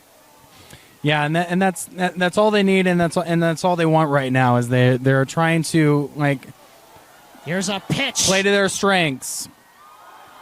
Able to break a tackle. Is Archuleta. He's able to get close to the 1st down. We'll see where they mark him. And the line judge says 1st down.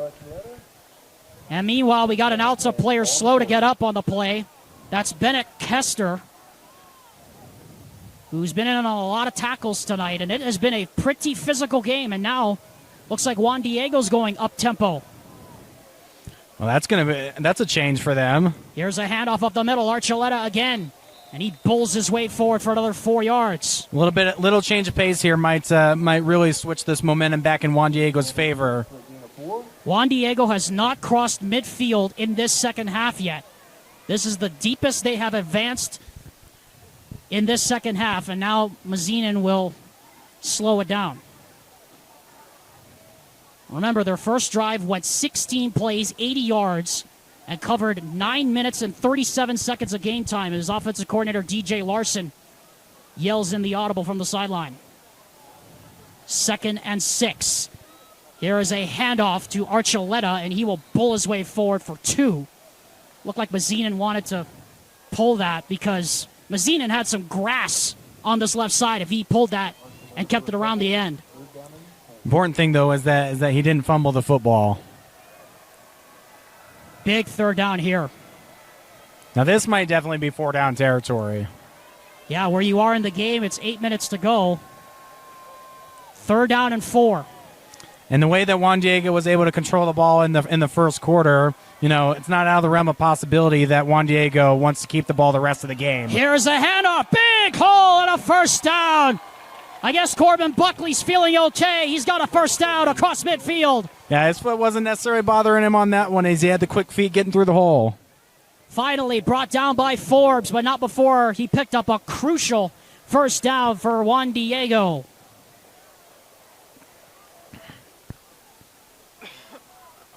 (28-24). The 3A Juan Diego Soaring Eagle giving the 5A semifinalists everything they could handle and then some here tonight. What a great way to kick off this season. 1st and 10 from the 46. Wingback pitch to Buckley, and he gets pummeled in the backfield by Forbes. This time, he was ready.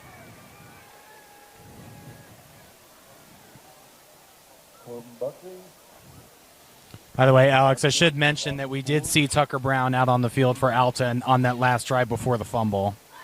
Yes, yes, thank you. I did forget to point that out, that Brown did go back into the ball game. He was there with Loans in the backfield. As Juan Diego, off of forcing their 2nd turnover of the second half, now potentially in the driver's seat. This is the first time they've crossed midfield in this second half. As we approach the halfway point of the final period of regulation, 28-24 Alta. Mazinin from under center. Handoff. And nowhere to run right there on the backside trap option for Corbin Buckley, and it's going to be 3rd and long. And the misdirection wasn't fooling Alta that time as they were able to penetrate the line and get downhill. And this now is the big 3rd down right here. And you think that... My money's on pass right here. Yeah, I was about to say, you kind of got to go to the air here. He attempted a couple of passes, and he's not... Only 2 passes attempted by Hayden Mazinin tonight. 1 for 2, 75 yards and a touchdown. And the man who caught the touchdown, Braylon Fail, is lined up outside of your picture. He's not in the picture at the moment. Play clock down to 6. Mazinin is going to throw. Rolls to his left and fires into coverage. It is caught! It is caught! What a catch! Braylon Fail down to the 20-yard line. As he makes another big play for this Soaring Eagle team.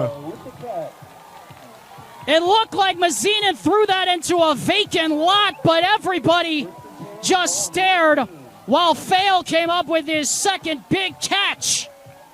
And he's over 100 yards receiving on 2 catches. Crazy. Hey, I like that average. Alex. 31 yards on that one. So Braylon Fail's stats now for the season, just give him 3A receiver of the year already. 2 catches, 106 yards, and a touchdown. That's incredible. That's like some Randy Moss territory right there. That's Air Force Falcons numbers. There's a handoff up the middle. Good step back into the middle by Archuleta, and he gets hit as he gets picked up about maybe 5 yards. And by the way, Josh, we should point out that's only the 3rd pass called by Juan Diego tonight. And what a time to call it. Yeah, definitely. They've been able to use the ground game to enforce their will. But when they've been up against it, when they've been behind the sticks, they've been able to go to the pass to be able to get the yards that they needed and open up this game a little bit. 4 minutes and 14 seconds left in regulation. It is crunch time here at Soaring Eagle Stadium. 2nd and 6. Handoff. Up the middle. Big hole. Touchdown. Archuleta. Juan Diego back in front.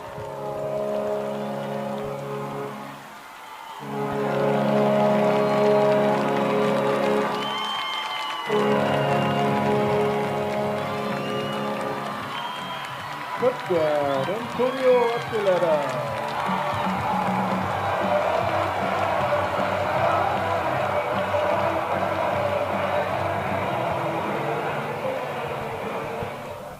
And Juan Diego punches right back as they go back up by 2, pending the extra point. Hopewell for the extra point. It is placed, it is kicked, and it is good. 31-28. And Juan Diego responds just as they have all night long. We got 3:59 to go. Buckle up, folks. 3 minutes and 59 seconds officially left to go. Alexander Tumalip and Josh Dodge after a 93-yard touchdown drive by the Juan Diego Soaring Eagle. And boy, Josh, you called it, how it was only going to take one chance for Juan Diego to get back in front. They got it, and now here we are. Well, and their defense has been doing them tremendous favors, getting them the ball back as they've been trying to figure out Alta's defense here in this second half. And, well, they definitely figured him out right there as they took the lead back. Hopewell to kick off, and he will boot this thing down towards the goal line. Russell will take it at the 1. Russell gets outside. Penalty flag comes down. And 2 penalty flags, in fact, come in as it looks like Caleb Walker got caught holding twice over on the back. And now Alta's going to be backed up inside their 20-yard line. And now the ball is in the court of Tucker Brown here. Josh Dodge, I'm sure a lot of these Alta players have not been in this situation before. What do you think is the key here as we enter this final stretch? The key here is just to hit your marks and keep on your assignment as you try to shake off those turnovers. You know, you had 3 straight scoring drives and then 2 straight turnovers. You know, this game has been about punches, haymakers back and forth. And while Alta needs to respond here, they need to get some passes towards the sideline like they were able to get themselves going in the beginning of the second half. And they need to respond back here with 3:51 to play. 2 turnovers forced by Alta forced by Juan Diego in this second half. Only 1 was converted on by Juan Diego, but it's the one that mattered the most, as we have a timeout call by Danny Larson, as he didn't like the way his defense was lined up. And speaking of Danny Larson and that Juan Diego team, how do you think they're going to approach this last 3 minutes and change with the experience they have on their side? Oh, I definitely think that Juan Diego needs to stop the Hawks here, because with only 3:51 left and with how Juan Diego moves the ball on offense, I can't see Juan Diego necessarily being able to run a 2-minute offense, a traditional 2-minute offense, to be able to score if the Hawks take the lead back here. Of course, obviously we've seen a quick strike, but that's because Alta didn't see it coming. With Alta playing, if Alta takes the lead and then is able to play a prevent defense, I don't know how Juan Diego would be able to score on their next possession. So they're going to want to stop him here. So here we go.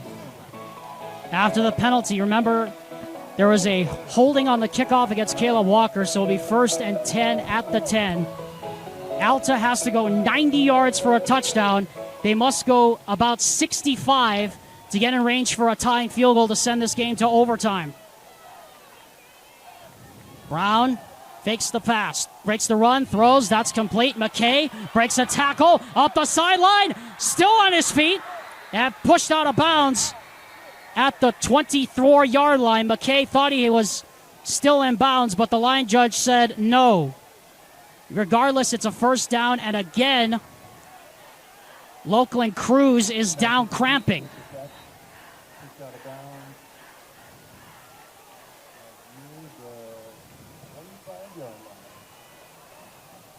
And that is a heck of a start to the drive there. Get it out to the guy who was the hero of last year's playoff game, Matt McKay.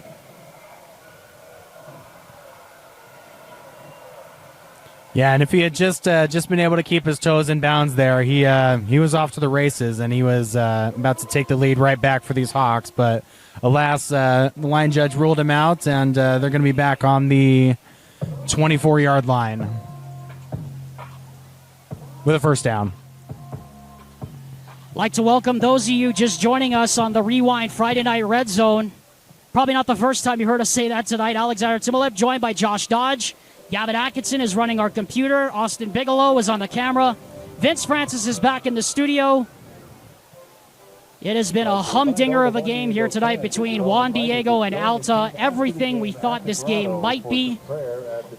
Juan Diego was up 24-7 at halftime. They trailed 28-24, but they came back after forcing a fumble and took the lead on a touchdown run by Antonio Archuleta, his second of the ball game.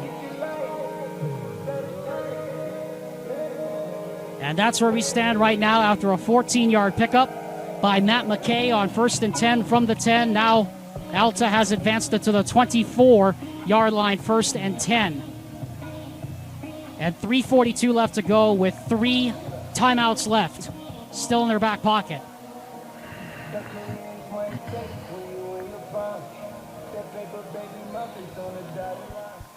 This is what we live for on Rewind. 1st and 10 from the 24. First play after the timeout. 3:42 left to go in regulation time. Field goal ties the game. Touchdown likely wins. Brown to throw. Steps up in the pocket. Now jump pass. Almost picked off. Archuleta had it in his grasp but couldn't grasp it. And meanwhile, now behind the play, another cramp. I mean, Tucker Brown has been flirting with danger most of the night, Josh, and he's been lucky to get away with it. He got away with a serious one there. Yeah, big no-no there to be stepping up in the pocket like that and to flip one late when your players downfield think that you're going to take off and run with it. And I'm not entirely sure he wasn't beyond the line of scrimmage, but there was no flag thrown. And I don't know if people could hear in the background, but some parent from the Alta side, I could have sworn I just heard a boo for the player down on the field, and that's not right. No, we don't want any of that. That is not right. I can't confirm if I actually heard that, but it sounded like it was coming from the Alta side. As if this is a tactic by Danny Larson to waste time, which clearly it isn't, because these kids for Juan Diego, both sides have been playing their heart out all night long. And let me tell you, I don't think there's a lot of people that Josh Dodge would have expected a 3-point game in game 1 of the season between a 5A powerhouse and a 3A team. Yeah, and I highly doubt that this is a tactic by Coach Larson, because we've seen these cramps all second half, from the Soaring Eagle. It's consistent with what's been going on, and I don't sense any foul play here, and I definitely don't want anything untoward coming from the Alta sideline.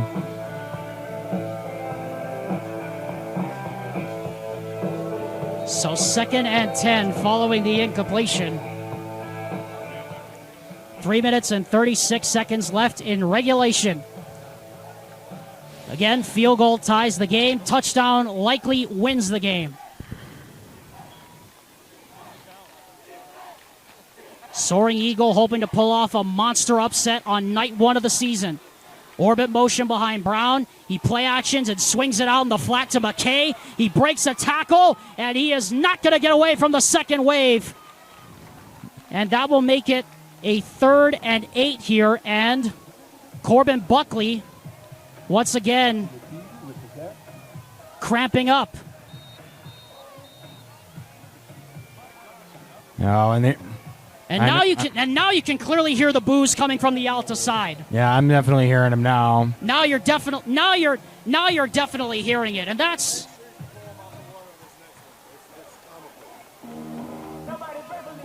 Well, I mean, and Josh, I get it, but this isn't intentional by any means of the imagination. You have to remember, Juan Diego is playing with far less people than Alta is, and furthermore than that, it's 90-plus degrees still on the field. Yeah, and you see Buckley cramping up with that same injury that he was having trouble with earlier, as he's really laboring, now hopping off the field as he can't put weight on that leg. That's unfortunate. And it's truly unfortunate that the Alta fans have the audacity. I mean, even just the audacity for the Alta fans to boo that is completely unacceptable. Yeah, I mean, like I understand it, like you too. Like, you know, it's killing the momentum as Tucker Brown just had a safe outlet throw on that last one just to settle down as he steps up in the pocket again. And he slides down, but where did he start the slide? He started it at the 30. And here you go, Josh Dodge. This is your ball game right here on 4th and 3.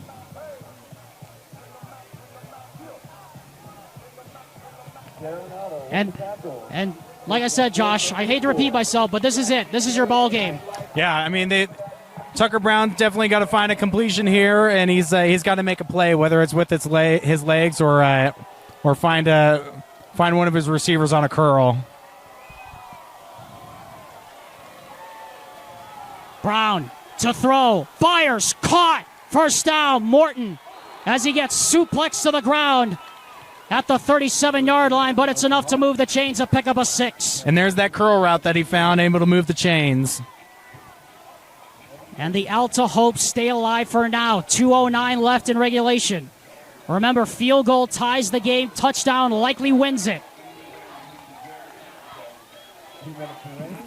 Ticking under 2 minutes now. Tucker Brown surveys the defense, and he's looking for... Brown looking, throws. It is caught, but falling down inbounds is Fabrizio. 5 yards on that play. 2nd and short. Again, clock running. They will not stop it until they set the chains. Alta still has all 3 timeouts left. Juan Diego has only 1. 90 seconds to go. Empty backfield. Loans now motions out of the backfield. And they're coming. Brown throws down the seam. Caught! What a grab! McKay inside the 10! No flags! Touchdown, Alta!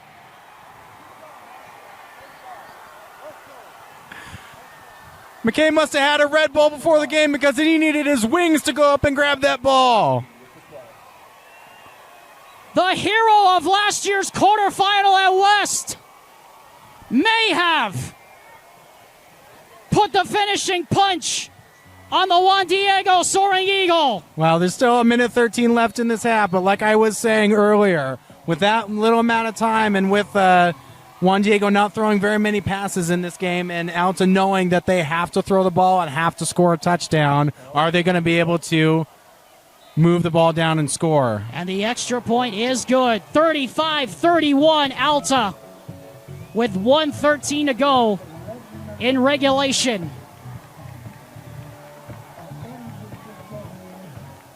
This game has officially been off the charts. Absolutely. What an absolute treat for my first game of the season. And, whatever happens on this last drive, it's been a pleasure to call this game with you, Alex. And for sure. To be here with Gavin and Austin on the cam. And just think of the massive implications of this, because Alta was down 17-0. Hey, it's not about how you start, it's about how you finish, and Alta is definitely finishing strong now. They just have to seal the deal on defense. Juan Diego has 1 timeout left, and they'll have a minute 13 to go down the field and score. A touchdown.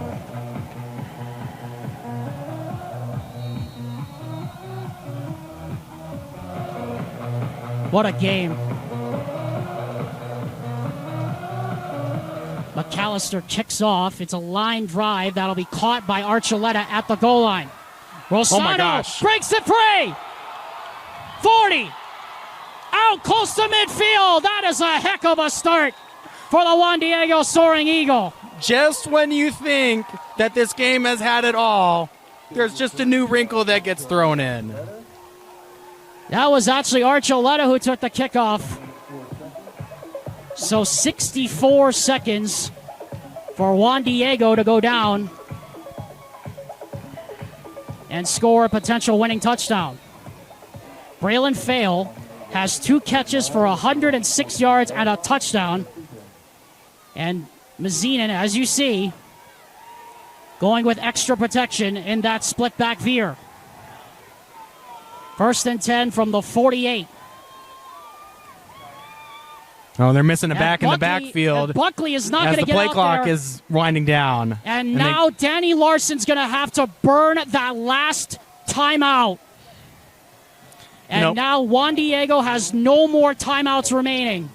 And Buckley was probably receiving treatment on the sideline from cramping when he was on defense.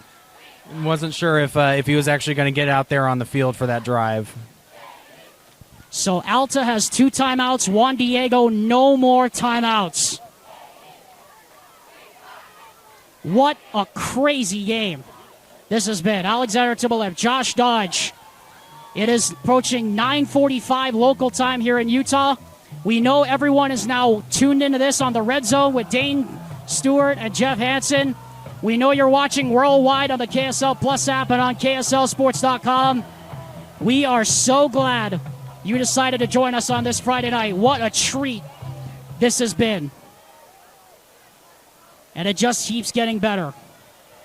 And you really can't even run the ball, which is exactly their strength right now. Mazinin throws. Caught!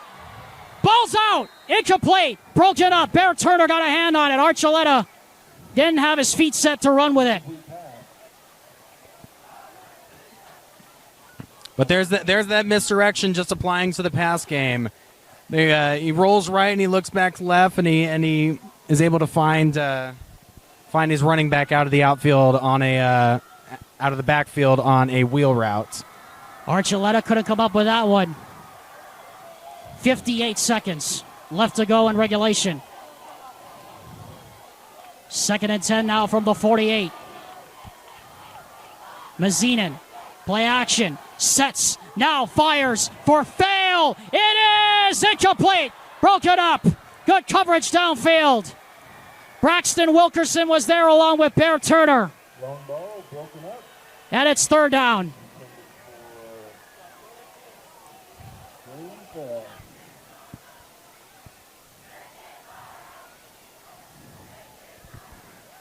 As you hear the chants from the Alta fans that this is their house. Well, in 2 more downs, it's going to be if they get a stop. Still a long ways to go. Juan Diego needs to get to the 42-yard line of Alta for a 1st down. Play clock now down to 18. Mazinin drops the pass. Pressure coming. Just heaves it up for grabs. And way overthrown, intended for Fail. And this is the game. 4th down. Here we go. They had full. Mazinin had full protection that time as both of his backs stayed in the backfield to pick up any blitzers that were coming. But there was pressure coming right up the middle, and Mazinin ended up on his backside as he tried to find Fail down the seam, but overthrew him. And obviously, you got to play everything in front of you here on 3rd down and a mile. 10 yards seems like forever here for this offense. Definitely. And Mazinin is going to go straight shotgun. Not even think about lining up in that veer. 4 wide receivers in the set. And this is the first time they've run this formation all game, and it's with the game on the line. Mazinin, play action, throw. It is juggled and caught. Archuleta makes the catch. He bobbled it like 3 times. 41 seconds to go. Ball is set. They will run a play. And Just Mazinin spikes the ball. spikes it with 37 seconds left in the game. I think all the Juan Diego Soaring Eagle fans have their hearts in their throats right now after that bobble from Archuleta. So no timeouts here for Juan Diego, remember. 37 seconds left in the ball game. It'll be 2nd and 10. And you have to think we're going to see that 4-wide set again. That's the first time, actually, that Archuleta has completed a pass, or rather, Mazinen's completed a pass to anybody other than Braylon Fail. And it is 4 wides again. This time, Buckley goes into the backfield. Archuleta splits out wide right. Mazinen drops the pass, rolling to his right. He's got room, he's got room. And he does have room. He'll get it toward that sideline, and he gets out of bounds smartly to stop the clock. It looked like the DB was coming up to lick him before that first down marker, and if he got hit going backwards, that would have made the clock keep running despite the fact he would have gotten 9 yards. Yeah, smart to run out of bounds. So a good, smart decision by Hayden Mazinen to get out of bounds. It'll be 3rd down and less than a yard. Maybe about a hot dog bun length away here on 3rd and less than a yard from the 25. We've got Braylon Fail at the closest to us. 3rd down and 1. Mazinen to throw. Picked up. He throws as he's hit to the end zone and incomplete.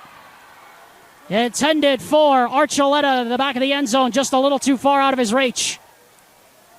And this now is a 4th down, and it is 4th and 1 with 25 seconds left in the game.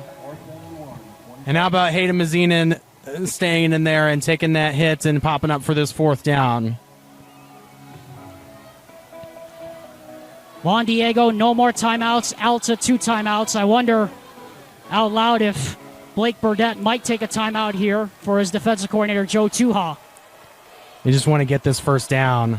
And they hand it off, and they will get the 1st down. A big hit, too, by Bear Turner, and now they got to get going. The entire coaching staff for Juan Diego is signaling clock the ball, spike the ball, spike the ball. Mazinen waits for it, sets it, now spikes it, and 18 seconds remain in the game. And this is not a timeout. They got to line up. They have to line up now, yes. Going. Remember, Alta still has 2 timeouts left. I really was wondering, Josh Dodge, if they might take a timeout for Joe Tuha to get his goal line defense in there, because I think everyone in Soaring Eagle Stadium knew they were running the ball. Yeah, they definitely needed that 1st down to stop the clock and to keep this game going. I mean, even at 4th and a yard and a half, there was no guarantee that they were going to pick up anything or go to the end zone on that one. Mazinen splitting out wide as Fail. Taban to the left. Mazinen sprints left. Looking, throws for Fail in the end zone. Out of his hands, incomplete.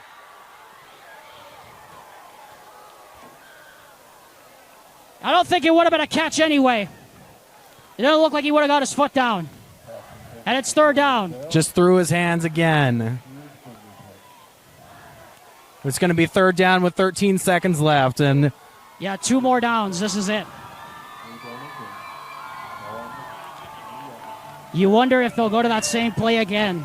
Yeah, I mean, it's smart for Coach Larson to be moving the pocket for his quarterback, because every time that he stood in the pocket, he's gotten hit. 13 seconds left. Play clock down to 5.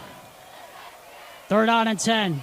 Mazinen gets it off. Looks, throws, up the seam, and it is incomplete.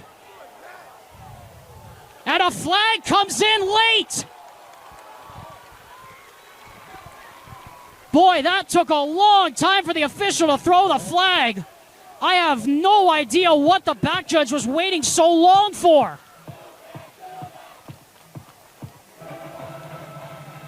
And it's presumably going to be pass interference on the defense. Or illegal contact downfield, which would result in a 1st down.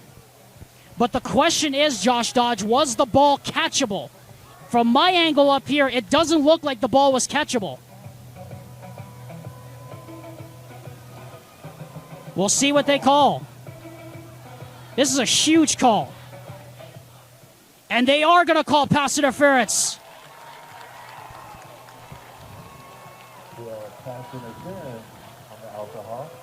And that means it's 1st and goal, Juan Diego on the 9-yard line. I think they're putting it right on the 10. Right on the 10. 9 seconds, 2 plays. Yeah, you absolutely have to throw it here, you would think. And despite the ball going through Braylon Fale's hands twice in this game on big plays, I have no doubt that Hayden Mazinin is going to be looking his direction as Fale is lined up in the slot to the left. Mazinin looking his way, throws for him, broken up. Bear Turner got his right hand just as the ball arrived. 2nd and goal. And that only took 4 seconds, so you might be able to get a 3rd play off here as it is 2nd down. 2nd and goal at the 10.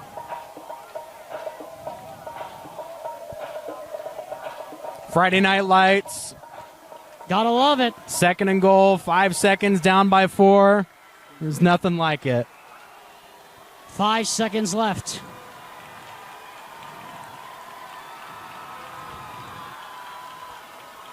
Mazinin motions a man out. Now gets it away. Now looks. Throws. Broken up and a flag. And there are 2 seconds left. Pass in the end zone. Incomplete. And that means it comes down to 1 play. Holding against Juan Diego. It'll be 3rd and goal at the 20, so at the very least, Juan Diego has a little bit more room to operate here.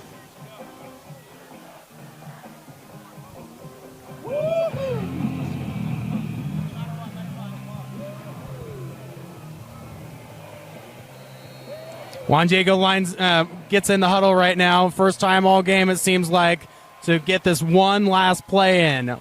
Are they able to pull off this upset, take the lead here at home on this opening night? Alta still has 2 timeouts, but it doesn't look like they're going to call it. This is it. A penalty on the defense extends the game. Mazinin to throw. Mazinin sprints out, now throws, hoping for a prayer. It is caught!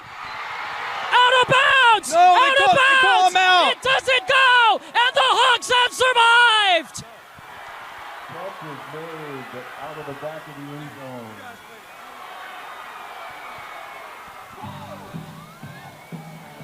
That wraps it up. Alta Hawks 35, Juan Diego 31.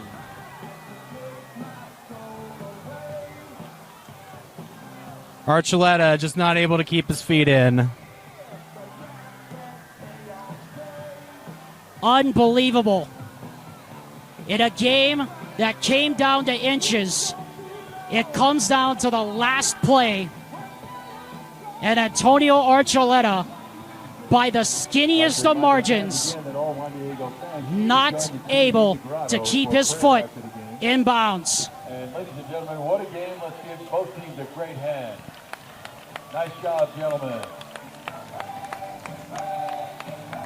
The Juan Diego Soaring Eagle, so close, but the Alta Hawks survive. What a game. Yeah, I think the Soaring Eagle has to walk out of here with their heads held high. Of course, there's no moral victories, but they played their hearts out there, and they gave themselves a chance, and it was just a game of inches. You know, it just came down to that last play, and I definitely think that they will have a great season going forward.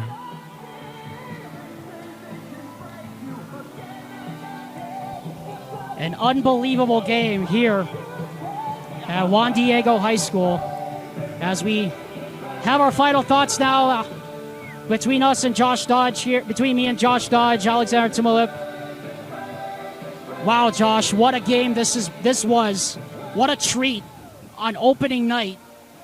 This was an absolute battle between 2 really good teams. Absolutely, and like to to witness the spectacle of these two teams going at it. You know, they're different mindsets, different playing styles, different calibers, you know, different divisions, and yet they're here on this field and giving us this game 35-31 in favor of the Alta Hawks. And as we're just watching them shake hands now, and as people start to file out of the stadium, we get to sit and bask in what we just witnessed. Time now for the naming of our Heidemann and Associates Player of the Game, committed to winning for you, just like how Heidemann and Associates is committed to winning for you, the client. And boy, when the Alta Hawks needed a hero, it was Matt McKay who won the game last year and West in 4 overtimes with that heroic 2-point conversion on the road. He gets the game-winning touchdown with 1 minute 13 seconds left. It was a clutch play, but it was the only play that mattered on the night as Blake Burdett gets his first win at the helm of the Alta Hawks. Absolutely, and for him to go up and make that grab, and where Tucker Brown had put it, you know, he put the team on his back. Like I said earlier, it's not about how you start; it's about how you finish. And these Alta Hawks definitely finished this game in spectacular fashion. Josh Dodge, you're going to need that week off because that was an absolute treat to be with you here tonight. What an epic start to the season! Yeah, I mean. Taking a week off for myself, but I definitely can't wait to get back and to do more of this. It's been amazing, and I'll be I'm blessed to be here the rest of the season. We want to thank all of our crew here tonight. Austin Bigelow on the camera, of course, Gavin Atkinson, who will be on color with me next week at Timpview for their game against Lone Peak. We want to thank also Vince Francis back in the studio for giving everyone a chance to watch the final 3 minutes of this amazing game here on opening night. And we also want to shout out Dusty Litzter. Dusty, we're thinking about you, buddy. Thank you so much for giving us the chance, and we hope you're back soon. Now, for Josh Dodge and for our crew, I'm Alexander Tulovic. This has been another presentation of KSL Sports Rewind, your home for Utah High School sports. The final score, Alta 35, Juan Diego 31. Until we meet again, folks, take care of one another. Aloha from Utah, and good night.